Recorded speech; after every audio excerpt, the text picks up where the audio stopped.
तो देखिए आज का पहला क्वेश्चन क्या है, विद्युत धारा को मापने के लिए किस यंत्र का प्रयोग किया जाता है। तो देखिए किस यंत्र का प्रयोग किया जाता है, तो इसका सही आंसर है एमीटर। एमीटर से ही हम विद्युत धारा को मापते हैं। विद्युत धारा का कहने का क्या मतलब है, विद्युत धारा कहने का मतलब है इलेक्ट्रिक करंट। इलेक्ट्रिक करंट, ठीक है। चलिए थोड़ा सा इसके बारे में भी डिटेल में डिस्कस कर लेते हैं। तो देखिए इलेक्ट्रिक करंट क्या होता है, तो हम बोलते हैं कि जब भी चार्जेस फ्लो होते हैं, चार्जेस फ्लो होते हैं कंडक्टर में, तो वो होती है विद्युत धारा।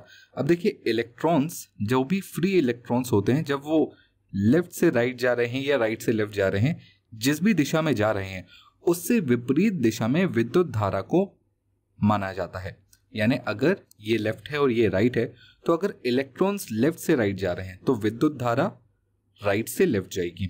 या इसको मैं ऐसा भी बोल सकता हूं कि जिस दिशा में पॉजिटिव प्रोटॉन्स या आयंस, पॉजिटिव आयंस जा रहे हैं, उसी दिशा में हम विद्युत धारा को जाता हुआ मानेंगे। ठीक है, क्लियर है। तो विद्युत धारा क्या होती है, तो विद्युत धारा बेसिकली फ्लो ऑफ इलेक्ट्रॉन या फ्लो ऑफ चार्जेस होती है। इलेक्ट्रॉन के प्रवाह को विद्युत धारा कहा जाता है। पर ध्यान रखिएगा डायरेक्शन अपोजिट होता है इलेक्ट्रॉन्स के लिए।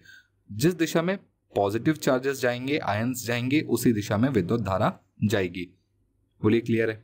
आगे क्या है, तो देखिए विद्युत धारा का जो यूनिट है वो क्या होता है, वो होता है एम्पियर, जिसे हम ए से डिनोट करते हैं।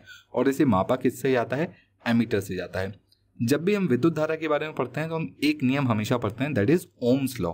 ओम्स लॉ क्या कहता है कि आई यानी करंट क्या होता है, V अपॉन R होता है। फॉर्मूले को याद रखिएगा, कभी कभी एग्जाम में पूछा जाता है। कभी कभी एग्जाम में डायरेक्ट फॉर्मूला ही दे दिया जाता है कि 4 ऑप्शन में से कौन सी बात सत्य है। तो किसी ऑप्शन में आपको I equals to R upon V मिलेगा, किसी फॉर्मूले में आपको V equal to I upon R मिलेगा। तो यहाँ पर आपको ध्यान देना होगा कि इनमें से सही क्या है, जहां पर I equals to V upon R आएगा वही सही होगा। ये आप एक छोटी सी फोटो देख रहे हैं किसकी, एमीटर की। आई होप आपको ये पॉइंट क्लियर हो गया होगा। आपसे मेरा एक छोटा सा सवाल है, मुझे बताइए चार्जेस, जो भी इलेक्ट्रॉन या प्रोटॉन्स होते हैं, इनके चार्जेस जो होते हैं वो किस यूनिट में नापे जाते हैं और एक इलेक्ट्रॉन का चार्ज कितना होता है, ये आप मुझे कमेंट बॉक्स में बताएंगे। ठीक है, चलिए अगले क्वेश्चन पर आते हैं। अगला क्वेश्चन देखिए क्या है, वायु एवं अन्य गैसों का भार तथा घनत्व ज्ञात करने के लिए किस उपकरण का प्रयोग किया जाता है। तो देखिए आपको वो इक्विपमेंट बताना है जो कि गैसेस का वेट और घनत्व यानी डेंसिटी बताता हो। तो वो कौन सा इक्विपमेंट है, तो देखिए ऑप्शन दिया हुआ है बैरोमीटर, एरोमीटर, विस्कोमीटर और पायरोमीटर। तो देखिए यहाँ पर जो सही आंसर है वो ना तो पायरोमीटर है, ना विस्कोमीटर है और ना ही बैरोमीटर है, वो है एरोमीटर। बात समझ में आई। देखिए बैरोमीटर जो है ये क्या बताता है, ये बताता है आपका एटमॉस्फेरिक प्रेशर। ठीक है, थोड़ा सा एरोमीटर के बारे में जान लेते हैं। तो देखिए हम सभी जानते हैं कि गैसेस स्टेट में मॉलिक्यूल सबसे दूर दूर होते हैं, सॉलिड स्टेट में सबसे पास पास होते हैं और लिक्विड स्टेट में इनके बीच के होते हैं। ठीक है, वायु और गैस का भार घनत्व एरोमीटर और हाइग्रोमीटर द्वारा नापा जाता है। तो देखिए ये छोटी सी फोटो बनी है किसकी, एरोमीटर की। तो यहाँ पर आंसर क्या होगा, एरोमीटर। चलिए आगे आइए अगला क्वेश्चन देखते हैं। अगला क्वेश्चन क्या लिखा हुआ है, वायुमंडलीय दाब किस यंत्र के द्वारा मापा जाता है। जस्ट अभी पहले मैंने थोड़ी देर पहले आपको इसका आंसर बता चुका है। वायुमंडलीय दाब यानी एटमॉस्फेरिक प्रेशर किसके द्वारा नापा जाता है। तो देखिए एल्टीमीटर नहीं है इसका आंसर, हाइड्रोमीटर, हाइड्रोमीटर नहीं है इसका आंसर, बैरोमीटर ही इसका आंसर है और गैल्वेनोमीटर भी नहीं है। तो हमारे पास सही आंसर क्या है, बैरोमीटर। अभी मैंने जस्ट आपको थोड़ी देर पहले बताया था। देखिए एल्टीमीटर क्या होता है, थोड़ा सा इसके बारे में भी समझ लीजिए। एल्टीमीटर बेसिकली एल्टीट्यूड या हाइट नापने के लिए नापा जाता है। तो जब भी स्काई डाइवर्स ऊपर से हेलीकॉप्टर से कूदते हैं तो उनके हाथ में एल्टीमीटर बंधा होता है। अब इस एल्टीमीटर के अंदर ही कहीं ना कहीं बैरोमीटर का ही एप्लीकेशन यूज किया जाता है, ताकि आप बैरोमीटर से यानी ये जो आपका एटमॉस्फेरिक प्रेशर है, इससे आप ऊंचाई का पता लगा सकें। यही चीज एल्टीमीटर में होती है। तो एल्टीमीटर बेसिकली आपकी हाइट बताने के काम आता है, बैरोमीटर आपका एटमॉस्फेरिक प्रेशर बताने के काम आता है। तो देखिए वायुमंडलीय द्वारा लगाया गया प्रति इकाई क्षेत्रफल बल को वायुमंडलीय दाब कहते हैं। तो बेसिकली एक यूनिट सरफेस में जितना भी प्रेशर लगाया जा रहा है एटमॉस्फेयर के द्वारा, उसी को हम एटमॉस्फेरिक प्रेशर कहते हैं। इसकी एसआई यूनिट क्या है, तो इसकी एसआई यूनिट होती है पास्कल। याद रखिएगा क्या होती है इसकी एसआई यूनिट, पास्कल होती है। अच्छा, एक पास्कल क्या होता है, तो बेसिकली एक न्यूटन फोर्स जब आपके पास 1 मीटर स्क्वायर के एरिया में लगाया जाता है, 1 न्यूटन फोर्स 1 मीटर स्क्वायर के एरिया में लगाया जाता है, तो हम बोलते हैं कि ये 1 पास्कल है, 1 पास्कल। बोलिए क्लियर है? तो 1 pascal is equals to 1 newton per metre square. बात समझ में आ गई आपको? चलिए अब यहाँ पर एक बात और ध्यान रखिए कि जैसे जैसे हम ऊपर बढ़ते जाते हैं वैसे वैसे वायुमंडलीय दाब या एटमॉस्फेरिक प्रेशर कम होता जाता है। और ये बिल्कुल सही भी है भाई, अगर मैं नीचे खड़ा हूं तो मेरे ऊपर जितना ज़्यादा एटमॉस्फेयर होगा, प्रेशर मेरे ऊपर उतना ज़्यादा होगा। जैसे जैसे मेरी पोजीशन ऊपर जाती जाएगी वैसे वैसे मेरे ऊपर प्रेशर कम होता जाएगा। बात समझ में आई? और यहीं पर एक चीज़ और होती है कि आपने देखा होगा कि जैसे जैसे एटमॉस्फेयर प्रेशर कम होता जाता है आपको ऑक्सीजन कम मिलने लगती है। क्यों? आपने ध्यान दिया होगा कि जितने भी पर्वतारोही हैं, जो भी पर्वत पे चढ़ते रहते हैं, वो अपने साथ सिलेंडर कैरी करते हैं। जब भी आदमी पर्वत पे चढ़ता है तो बेसिकली वो हाइट पे जा रहा है, तो जो एटमॉस्फेरिक प्रेशर है वो कम होने लगता है। अब जब एटमॉस्फेरिक प्रेशर कम होता है तो यहाँ होती है ऑक्सीजन की कमी, और जिसको पूरा करने के लिए वो क्या करते हैं, सिलेंडर कैरी करते हैं अपने साथ। ठीक है, हवा हमेशा उच्च दाब से कम दाब वाले क्षेत्र की ओर बहती है। देखिए पूरी पृथ्वी पर हवा पूरे समय बहती रहती है, ये तो हम जानते हैं, है ना। हमेशा ये कहाँ से कहाँ बहेगी इस बात का ध्यान रखेंगे। तो हाई प्रेशर से लो प्रेशर की ओर बहेगी हमारी हवा। बात समझ में आई? चलिए अगला क्वेश्चन देखते हैं। क्वेश्चन क्या लिखा हुआ है? रसायन या भौतिक प्रक्रिया के दौरान उत्पन्न ऊष्मा की मात्रा किस उपकरण द्वारा मापी जाती है? तो आपसे बोला है कि जो भी फिजिकल और केमिकल एक्टिविटीज या चेंजेस होते हैं उसमें जो ऊष्मा या हीट निकलती है, हीट एनर्जी होती है, वो किस उपकरण द्वारा नापी जाती है? तो इसका सही आंसर है कैलोरीमीटर। बात समझ में? कैलोरीमीटर क्या करता है? तो बेसिकली किसी भी फिजिकल या केमिकल चेंजेस के द्वारा जब भी कोई हीट एनर्जी निकलती है तो वो नापी जाती है कैलोरीमीटर के द्वारा। अब देखिए कैलोरीमीटर कुछ इस तरीके का दिखता है। यहाँ पर एक बात अच्छे से समझ लें कि ऊष्मा जो है ना वो 2 प्रकार से निकलती है, यानी जब भी केमिकल रिएक्शन होता है तो ऊष्मा का प्रयोग 2 तरीके से होता है। अब इसे हम केमिकल रिएक्शंस के टर्म्स में एक्सोथर्मिक रिएक्शन और एंडोथर्मिक रिएक्शन बोलते हैं। एक्सोथर्मिक रिएक्शंस वो रिएक्शंस होती हैं जहां पर हीट रिलीज होता है, और एंडोथर्मिक वो रिएक्शंस होती है जहां पर हीट एब्जॉर्ब होता है, यानी केमिकल रिएक्शंस में हीट की यूज हो रही है और यहाँ पर हीट रिलीज हो रहा है। एक्सोथर्मिक रिएक्शंस का अगर मैं आपको एग्जांपल दूं तो बहुत सारे एग्जांपल है, जैसे बर्निंग ऑफ पेपर। अगर आप पेपर जलाएंगे तो क्या होगा? हीट रिलीज होगी। बात समझ में? तो जो आग निकलेगी, जो हीट निकलेगी, उसे हम किससे नापेंगे? कैलोरीमीटर से नापेंगे। एंडोथर्मिक रिएक्शन में हीट एब्जॉर्ब होती है। हीट एब्जॉर्ब कैसे होगी? आपने कई बार फील किया होगा कि जब भी पेट्रोल आपकी स्किन पर आता है तो आपको ठंडक का एहसास होता है कि नहीं होता है? तो यहाँ पर ये क्यों होता है? क्योंकि पेट्रोल से जब भी आपकी स्किन का रिएक्शन होता है तो वो हीट एब्जॉर्ब करता है, और जब वो हीट खींच लेगा आपकी स्किन से पूरा, तो आपको क्या फील होगा? ठंडक का एहसास होगा। बात समझ में आई आपको? क्लियर है? तो देखिए यहाँ पर रसायन प्रतिक्रिया, भौतिक प्रतिक्रिया एक्सोथर्मिक है यदि सिस्टम के द्वारा परिवेश में गर्मी जारी की जा रही है या रिलीज की जा रही है। और एंडोथर्मिक मैंने अभी आपको क्या बताया कि जब आप एटमॉस्फेयर से या अपना सराउंडिंग से एनर्जी को लेते हैं तब वो एंडोथर्मिक रिएक्शन होती है। क्लियर हो गया? तो देखिए कैलोरीमीटर प्रतिक्रिया के दौरान छोड़ी गई ऊर्जा या अवशोषित की गई ऊर्जा को ही नापता है।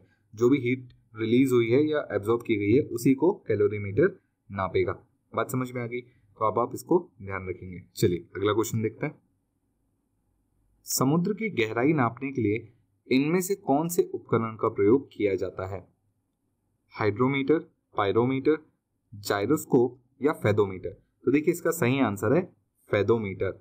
ना ही हाइड्रोमीटर, ना ही पायरोमीटर और ना ही जाइरोस्कोप का यूज होता है। सही आंसर क्या होगा? फेदोमीटर। अब देखिए फेदोमीटर होता क्या है? तो बेसिकली फेदोमीटर एक छोटा सा इक्विपमेंट होता है या उपकरण होता है जो कि रेडार बेस्ड टेलीकम्युनिकेशन या रेडार बेस्ड कम्युनिकेशन पर काम करता है। अब ये काम कैसे करता है? तो देखिए यहाँ पर ये क्या करता है कि ये समुद्र पे जा रहा है एक जहाज है। अब यहाँ पर ये नीचे कुछ वेव्स छोड़ेगा, साउंड वेव्स छोड़ेगा, और जब ये रिफ्लेक्ट होके वापस आएंगी तो ये उसका अंदाजा लगाएगा कि कितने समय में साउंड वेव्स रिफ्लेक्ट होकर वापस आई हैं। अब जितने समय में भी आई होंगी उस अंतराल में या उस समय अंतराल के दौरान जितना भी समय लगा होगा उसके अंदाजे से हम ये पता लगा लेंगे कि कितनी गहराई है। तो देखिए यहाँ पर बेसिकली हो क्या रहा है कि हमें पता है कि जो पानी में ध्वनि की गति है वो कितनी है, 1500 मीटर पर सेकेंड, यानी एक सेकेंड में 1500 मीटर ये ट्रेवल कर सकती है। अब सपोज जाने आने में 2 सेकेंड लग गए तो मैं समझ जाऊंगा 1 सेकेंड जाने का हुआ और 1 सेकेंड आने का हुआ, यानी जो गहराई है वो 1500 मीटर की ही थी।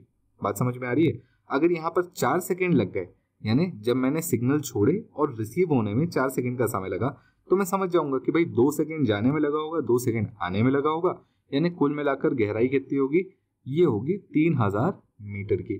तो इस तरीके से ये बेसिकली काम करता है और नापता है गहराई को। ठीक है, भेजी गई ध्वनि और प्रतिध्वनि के समय के अंतराल से ही अंदाजा लगाया जाता है कि दूरी कितनी होगी। बात समझ में आ गई आपको? तो याद रखिएगा, गहराई नापने के लिए कौन सा उपकरण यूज होता है, फेदोमीटर। तो एक तरीके से मैं बोल सकता हूं कि ये जो पूरी टेक्नोलॉजी है ये एक तरीके से रिफ्लेक्शन ऑफ साउंड पे काम करती है। यानी आपको पता है कि साउंड की स्पीड क्या है किसी पर्टिकुलर मीडियम में, और उस मीडियम में आपने कोई साउंड वेव भेजी और वापस आई, तो उसके बीच का जो साउंड ड्यूरेशन है या टाइम ड्यूरेशन है उससे आप पता लगाते हैं कि गहराई कितनी होगी। आई होप आपको ये बात समझ में आ गई होगी। चलिए आइए अगला क्वेश्चन देखते हैं। अगला क्वेश्चन देखिए क्या लिखा हुआ है, किस उपकरण से पर्यावरण की आर्द्रता मापी जाती है या ह्यूमिडिटी। तो देखिए ह्यूमिडिटी किससे नापी जाती है, हाइड्रोमीटर, हैग्रोमीटर, विस्कोमीटर या पायरोमीटर। तो देखिए इसका सही आंसर है हैग्रोमीटर। हैग्रोमीटर से किसी भी वातावरण की ह्यूमिडिटी नापी जा सकती है। अब यहाँ पर हैग्रोमीटर होता क्या है वो समझ लेते हैं। तो देखिए ये कुछ ऐसा दिखता है हैग्रोमीटर। हैग्रोमीटर क्या करता है, हवा में नमी का पता लगाता है कि नमी कितनी है, यानी जल वाष्प कितना ज्यादा है। अब आप में से कई लोग सोच रहे होंगे कि जब भी हम ह्यूमिडिटी देखते हैं तो हमें वो परसेंटेज में बताता है, और यहाँ पर भी आप देखेंगे तो परसेंटेज लिखा हुआ है और रिलेटिव परसेंटेज होता है वो। तो बेसिकली 100% आर्द्रता या ह्यूमिडिटी का मतलब क्या होता है, कई बार आपने देखा होगा टीवी पर बता रहे हैं कि 52% ह्यूमिडिटी है या 62% ह्यूमिडिटी है, ये 50% ह्यूमिडिटी है, 40% ह्यूमिडिटी है। तो यहाँ पर सबसे पहले हम ये समझ लें 100% ह्यूमिडिटी का क्या मतलब होता है। 100% ह्यूमिडिटी का मतलब होता है कि हवा अब सैचुरेट हो चुकी है, हवा में वाटर मॉलिक्यूल्स इतने ज़्यादा आ चुके हैं कि अब इससे ज़्यादा नहीं हो सकते। तो जो मैक्सिमम क्वांटिटी हो सकती है हवा में वाटर मॉलिक्यूल्स की, दैट इज 100%। अब उसके रिलेशन में हम बोलते हैं कि अभी अगर 40% तक ही पहुंच पाई है तो हमारी ह्यूमिडिटी कितनी है, 40% है। बात समझ में आई आपको? तो 100% आर्द्रता का मतलब क्या होता है कि हवा पूरी तरह से जल वाष्प से संतृप्त है, यानी बेसिकली सैचुरेट हो चुकी है, अब इस पे और वाटर मॉलिक्यूल नहीं आ सकते। अगर ह्यूमिडिटी आज 40 है तो इसका मतलब है कि जो 100 था ना उससे कंपैरिजन में ये 40 है, यानी अभी ये 40% पर पहुंचा है। तो देखिए सबसे अधिक ह्यूमिडिटी कहाँ होती है, तो ये होती है उष्णकटिबंधीय जलवायु वाले क्षेत्रों में। उष्णकटिबंधीय यानी बेसिकली भारत के कुछ द्वीप भी इस क्षेत्र में आता है, जैसे लक्षद्वीप हो गया, अंडमान निकोबार हो गया। ये कुछ ऐसे समूह हैं या द्वीप हैं जो कि इस बेल्ट में आते हैं जहाँ पर सबसे ज्यादा ह्यूमिडिटी होती है। अच्छा, ह्यूमिडिटी से बचने का सबसे अच्छा तरीका क्या है कि आप कभी भी कूलर ना चलाएं। देखिए आप कूलर चलाते हैं उसमें पानी होता है, जो आपका नॉर्मल डेजर्ट कूलर होता है उसमें पानी होता है, तो वापस आप वाटर मॉलिक्यूल्स को एक तरीके से एयर में खुद ही भेज रहे हैं। तो ह्यूमिडिटी ज़्यादा है तो कभी भी डेजर्ट कूलर ना चलाएं, और पानी के साथ तो बिल्कुल नहीं।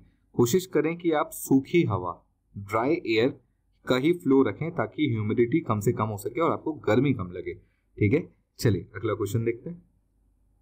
क्वेश्चन क्या लिखा हुआ है देखिए, इनमें से कौन सा उपकरण है जो इमारतों को बिजली के प्रभाव से सुरक्षित रखता है, लाइटनिंग कंडक्टर, सेफ्टी कंडक्टर, टेलस्टर या थियोडोलाइट। तो देखिए इसका सही आंसर है लाइटनिंग कंडक्टर।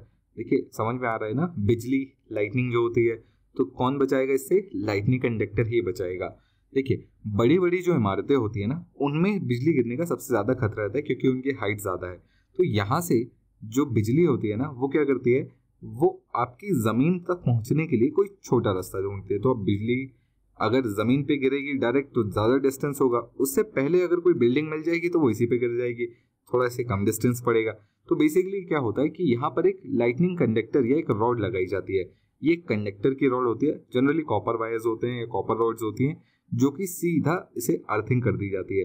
यानी ये जो है ये कहाँ से कहाँ तक रहती हैं, बिल्डिंग के टॉप से लेकर इसको डायरेक्टली सीधा अर्थिंग यानी जो आपका फाउंडेशन है वहां तक गाड़ दिया जाता है, ताकि जो भी इलेक्ट्रिसिटी अगर कभी बिजली इस पे गिरती है तो वो इस रॉड के थ्रू होते हुए सीधा धरती पर ग्राउंडेड हो जाए, बिल्डिंग को कोई भी नुकसान ना हो। तो ये क्या है, ये है लाइटनिंग कंडक्टर। चलिए इसके बारे में थोड़ा सा जान लेते हैं। इसको हम बोलते हैं तड़िक चालक। आपने कभी ना कभी पढ़ा हो इसके बारे में। तो ये क्या होता है, ये बेसिकली कंडक्टर से बनी होती है, यानी एक धातु से बनी होती है। देखिए तड़िक चालक की जो ऊपरी सिरा है वो नुकीला होता है और इसे भवनों में सबसे ऊपरी हिस्से में जड़ दिया जाता है। इसे तांबे के तार से जोड़कर उसको नीचे लाकर धरती में गाड़कर इसकी आखिरी सिरे पर कोयला या नमक मिलाकर उस आखिरी सिरे को अंत कर दिया जाता है। यानी बेसिकली ये जो अर्थिंग है ना, यहाँ पर वो नमक या कोयला मिला देते हैं। यहाँ पर ये कंडक्टर है, कॉपर वायर के थ्रू ये नीचे आया और यहाँ पर उसको अर्थिंग कर दी गई है। तो देखिए ऐसा क्यों किया जाता है, क्योंकि जो बिजली का वोल्टेज होता है ना वो बहुत ज़्यादा होता है। जो हमारी नॉर्मल लाइटनिंग आप देखते हैं कभी कभी रात में चमकती हुई बारिश में, उसका जो वोल्टेज होता है वो लगभग 300 मिलियन वोल्ट के आसपास होता है। देखिए हमारे घर में ना 220 वोल्ट का करंट आता है, ठीक है, 220 वोल्टेज आता है हमारे यहाँ। और हमें अगर छोटा सा करंट लग जाए ना तो हमारी क्या हालत होती है। अब आप सोच कर देखिए कि 220 में ये हालत है तो 300 मिलियन वोल्ट में क्या हालत होगी। और जो करंट होता है ये वोल्टेज है, और जो करंट होता है वो लगभग 30,000 एम्पियर के आसपास का रहता है। जो हमारे बड़े से बड़े इक्विपमेंट्स हैं ना वो 5 एम्पियर में बहुत इजीली चल जाते हैं। बहुत हो गया तो जो बहुत बड़े इक्विपमेंट्स है वो 16 एम्पियर में चलते हैं। अब आप खुद सोचिए कि 30 एम्पियर में कितनी पावर होगी। तो ये जो बिजली है ना इतनी ताकतवर होती है, इससे बचाने के लिए बिल्डिंग्स को ही लाइटनिंग कंडक्टर का यूज किया जाता है। चलिए अगला क्वेश्चन देखते हैं। क्वेश्चन देखिए क्या लिखा हुआ है, किस उपकरण या यंत्र का प्रयोग दूरी की वस्तु ताप को मापने या ज्ञात करने हेतु काम आता है। तो बेसिकली आपसे पूछा ऐसा कौन सा उपकरण है जो दूर रखी हुई वस्तुओं का टेम्परेचर नापता है। तो देखिए ऑप्शन है पायरोमीटर, ओडोमीटर, एक्टियोमीटर, गैल्वेनोमीटर। तो सही आंसर है पायरोमीटर। बोलिए बात समझ में, पायरोमीटर क्या है। तो इस इक्विपमेंट्स को आपने कई बार देखा होगा, अभी कोविड के टाइम पे हमने कई बार देखा है। ये है पायरोमीटर। तो यहाँ से क्या होता है, बेसिकली आप समझ चुके होंगे कि यहाँ पर आप जब कभी खड़े होते हैं तो आपके हाथ पे सर पे इसको एम करके आपका टेम्परेचर नापा जाता है। तो पायरोमीटर क्या करता है, दूर रखी हुई वस्तुओं का टेम्परेचर नाप के वो बता देता है। तो देखिए पायरोमीटर जो होता है ना वो एक्चुअली 2 प्रकार के होते हैं। पहला, जो दूर रखी हुई वस्तुएं हैं उससे जो गर्मी निकल रही है, जो हीट निकल रही है, उससे ये बताते हैं कि टेम्परेचर क्या है। दूसरा, ये वो टाइप का है जहां पर दूर रखी हुई गर्म वस्तुओं की चमक के आधार पर, यानी जो जितना वो चमक रहा है उस आधार पर वो बताता है कि इसका टेम्परेचर क्या है। ठीक है, तो यहाँ पर जो पहला टाइप है, हीट वेव्स निकल रही हैं उसको रीड करता है, तो उसे क्या बोलते हैं, विकिकरण उत्तमापापी। बोलिए क्लियर है, विकिकरण उत्तमापापी। यहाँ पर ये वाला क्या करता है, हीट वेव्स को एब्जॉर्ब करके बताता है कि टेम्परेचर क्या होगा। और प्रकाशीय उत्तमापापी क्या होता है, तो ये बेसिकली जो भी गर्म वस्तुओं से लाइट निकल रही होती है उसको रीड करके बताता है कि इसका टेम्परेचर क्या हो सकता है। तो यहाँ पर ये 2 तरह के होते हैं। हमने इसको कोविड के टाइम पे बहुत देखा हुआ है ना, मेरे ख्याल से कई लोगों के घर पे भी होगा ये। चलिए नेक्स्ट क्वेश्चन पर आते हैं। अगला क्वेश्चन देखिए क्या लिखा हुआ है, किस उपकरण की सहायता से हम अंतरिक्ष में आने जाने वाले वायुयानों के संसूचन और उनकी स्थिति का पता लगा सकते हैं। तो देखिए इसका सही आंसर होगा रेडार। हम सभी को पता है कि कैसे पता चलता है। चलिए तो देखिए रेडार क्या करता है, रेडार बेसिकली कुछ इलेक्ट्रोमैग्नेटिक या वेव्स यहाँ पर ऐसे छोड़ता है और वापस रिटर्न्स में आती है, और उसी से हम अंदाजा लगाते हैं कि विमान कहाँ है और कितनी तेजी से आगे बढ़ रहा है। सबसे पहले जानते हैं रेडार का फुल फॉर्म क्या होता है, रेडियो डिटेक्शन एंड रेंजिंग। इसको ध्यान रखिएगा, ये आपसे एग्जाम में पूछ सकता है। तो बेसिकली रेडार वस्तुओं का पता लगाने वाली प्रणाली है जो सूक्ष्म तरंगों का उपयोग करती है।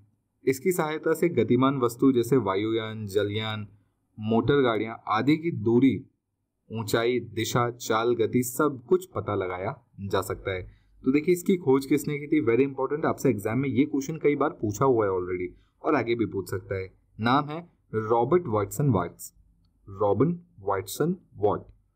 इन्होंने खोज की थी और इन्होंने 1935 को पहली बार ब्रिटेन में इसका उदाहरण दिया या इसका डेमोन्स्ट्रेशन करके बताया था, रेडियो आधारित डिटेक्शन एंड रेंजिंग का प्रदर्शन किया था कब? 1935 में ब्रिटेन में। तो ये कुछ छोटी मोटी एडिशनल जानकारी थी आपके लिए, ध्यान रखिएगा इस फैक्ट को, कई बार एग्जाम में पूछा हुआ है।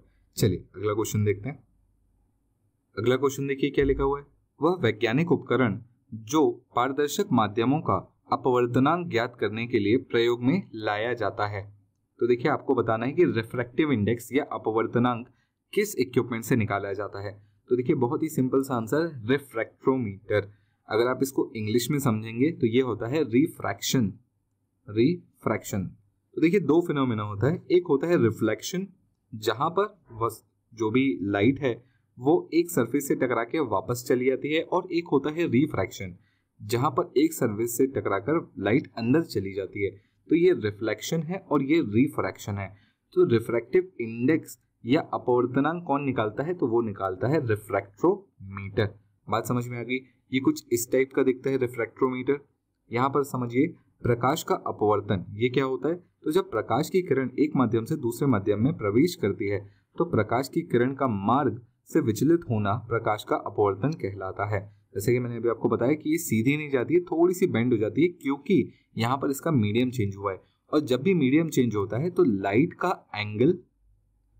का एंगल भी चेंज होता है और साथ ही साथ स्पीड भी चेंज होती है। तो बेसिकली अपवर्तनांक सूचकांक वह संख्या है जो बताती है कि उस माध्यम में जो भी तरंगे हैं, जैसे हम बेसिकली प्रकाश बोलते हैं, प्रकाश की चाल किसी अन्य माध्यम की अपेक्षा कितने गुना कम या अधिक है। तो बेसिकली एक प्रकार का रेशियो होता है। और ये जो बेंडिंग ऑफ लाइट है, इसी के कारण हमें कई बार पानी के ग्लास में, कांच की ग्लास में जैसे हम कोई चीज रखी हुई देखते हैं तो थोड़ी सी आपको टिल्टेड भी दिखती है, ऐसा लगता है टेढ़ी हो गई है। या हम कोई सिक्का अगर यहाँ पर देखते हैं तो जो उसकी एक्चुअल पोजीशन है उससे थोड़ा सा हटकर दिखता है। ऐसा क्यों होता है? तो वो होता है रिफ्रैक्शन के कारण। बात समझ में आ गई आपको? क्लियर है? अपवर्तनांक के कारण। चलिए अगला क्वेश्चन देखते हैं।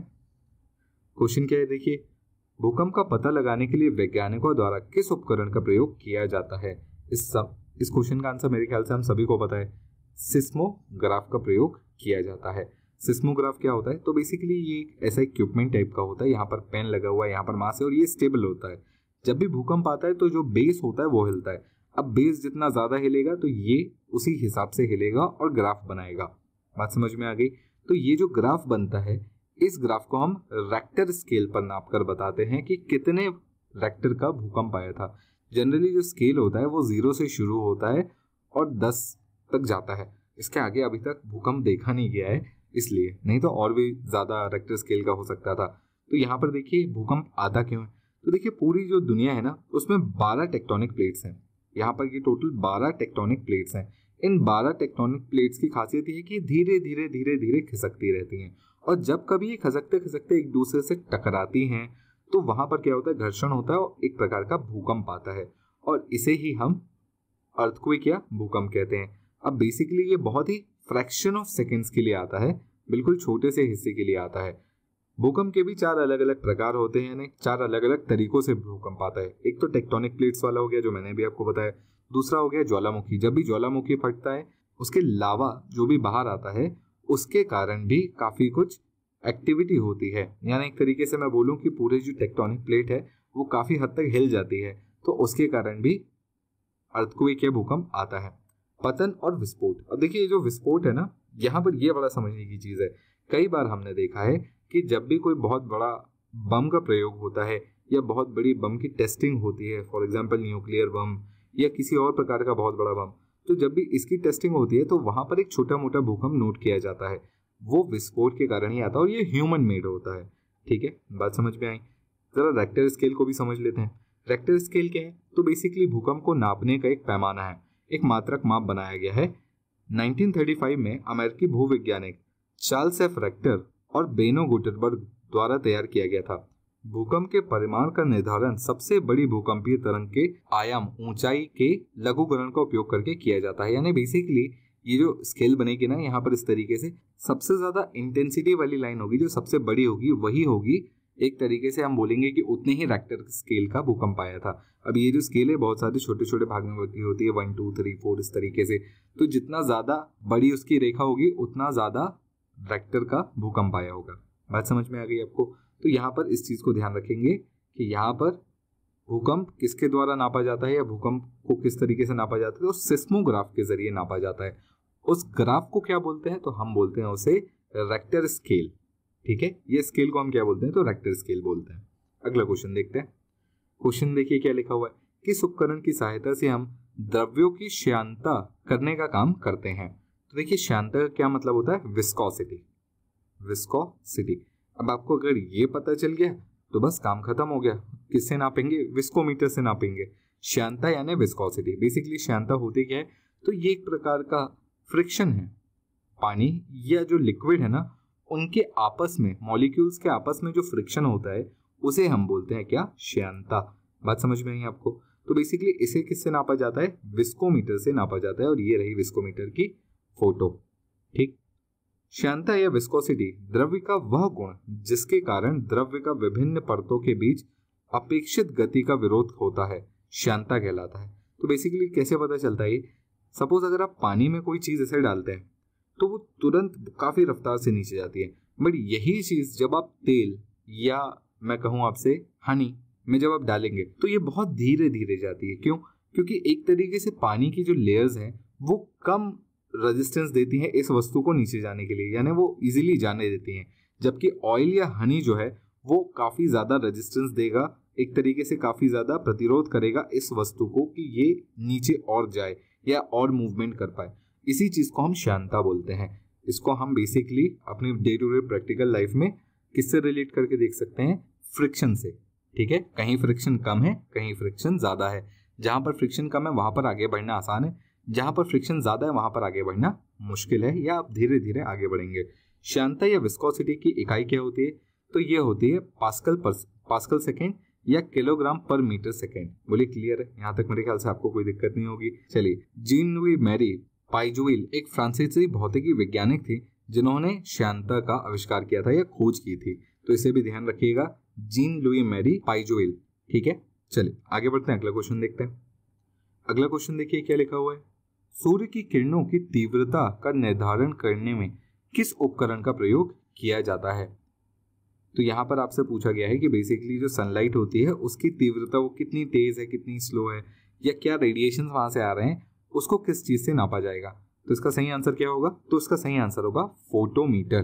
ध्यान से देखिए, यहाँ पर ये फोटो यानी हमें पता है ना फोटोन्स होते हैं। लाइट किससे बनी होती है? फोटोन से बनी होता है, ऐसा एल्बर्ट आइंस्टाइन ने कहा था। तो इसको नापने के लिए किस उपकरण का प्रयोग होगा? फोटोमीटर का प्रयोग होगा। आई होप आपको ये बात समझ में आ गई होगी। चलिए इसके बारे में थोड़ी सी जानकारी ले लेते हैं। तो देखिए, एक फोटोमीटर का उपकरण जो होता है ये क्या करता है? ये प्रकाश का प्रयोग करता है। बेसिकली जो भी सनलाइट इस पर आती है ये उसकी रीडिंग करके रेडिएशंस बताता है कि कितनी ज्यादा प्रकाश आ रहा है या कितनी ज्यादा रेडिएशंस आ रही हैं सन से। बोलिए क्लियर है? और जो भी लोग लाइट के बारे में पढ़ते हैं, उसके बारे में खोजबीन रिसर्च करते हैं, वो क्या कर रहे हैं? बेसिकली वो फोटोमेट्री से ताल्लुक है उनका। फोटोमीटर विद्युत चुंबकीय विकिरणों को माप सकते हैं, जो कि वह ऊर्जा है जो विभिन्न रूपों से में पाई जा सकती है, जिसमें एक्सरे, गामा किरणें, पैराबैंगनी प्रकाश और दृश्य प्रकाश शामिल है। तो बेसिकली जितनी भी अलग अलग प्रकार के रेडिएशंस हैं, चाहे वो एक्सरेज हों, चाहे वो गामा रेडिएशंस हों, चाहे वो पैराबैंगनी प्रकाश हो, तो ये जितने भी विजिबल लाइट हो या बाकी सारी लाइट्स हो, इन सबको ये उपकरण नाप सकता है। अब देखिए, जो लाइट आंखों से देखी जा सकती है यानी जो विजिबल लाइट है, उसे जब भी नापा जाता है तो उसे किसमें? उसकी इकाई लक्स होती है। क्या होती है? लक्स होती है। जो विजिबल रेज होती है ना, जो विजिबल स्पेक्ट्रम होता है, उससे जब भी नापना हो तो हम किस में नापते हैं? लक्स में नापते हैं। अब देखिए, जैसा कि मैंने आपको बताया था, एल्बर्ट आइंस्टाइन ने 1905 में पेपर प्रकाशित किया था। क्या बोला था उसमें उन्होंने बताया था कि बेसिकली जो प्रकाश है वो क्या है? वो क्वांटा से बना हुआ है। क्वांटा क्या है? बेसिकली फोटॉन्स जैसे ही छोटे छोटे पार्टिकल्स हैं। पर इस बात का ध्यान दीजिएगा कि जो क्वांटा शब्द है, क्वांटा, ये एल्बर्ट आइंस्टाइन द्वारा दिया गया था। बट आगे 1920 के आसपास एक और साइंटिस्ट आए जिनका नाम था गिलबर्ट न्यूटन लुइस। इन्होंने बेसिकली फोटोन शब्द का यूज किया था। तो अगर आपसे पूछेगा कि क्वांटा शब्द का प्रयोग सबसे पहले किसने किया था, तो वो एल्बर्ट आइंस्टाइन ने किया था। ये क्वांटा शब्द का प्रयोग किया था 1905 में। ठीक है, अपनी जो भी उन्होंने थ्योरी दी थी उसमें। बट जो फोटोन शब्द है ये किसने किया था?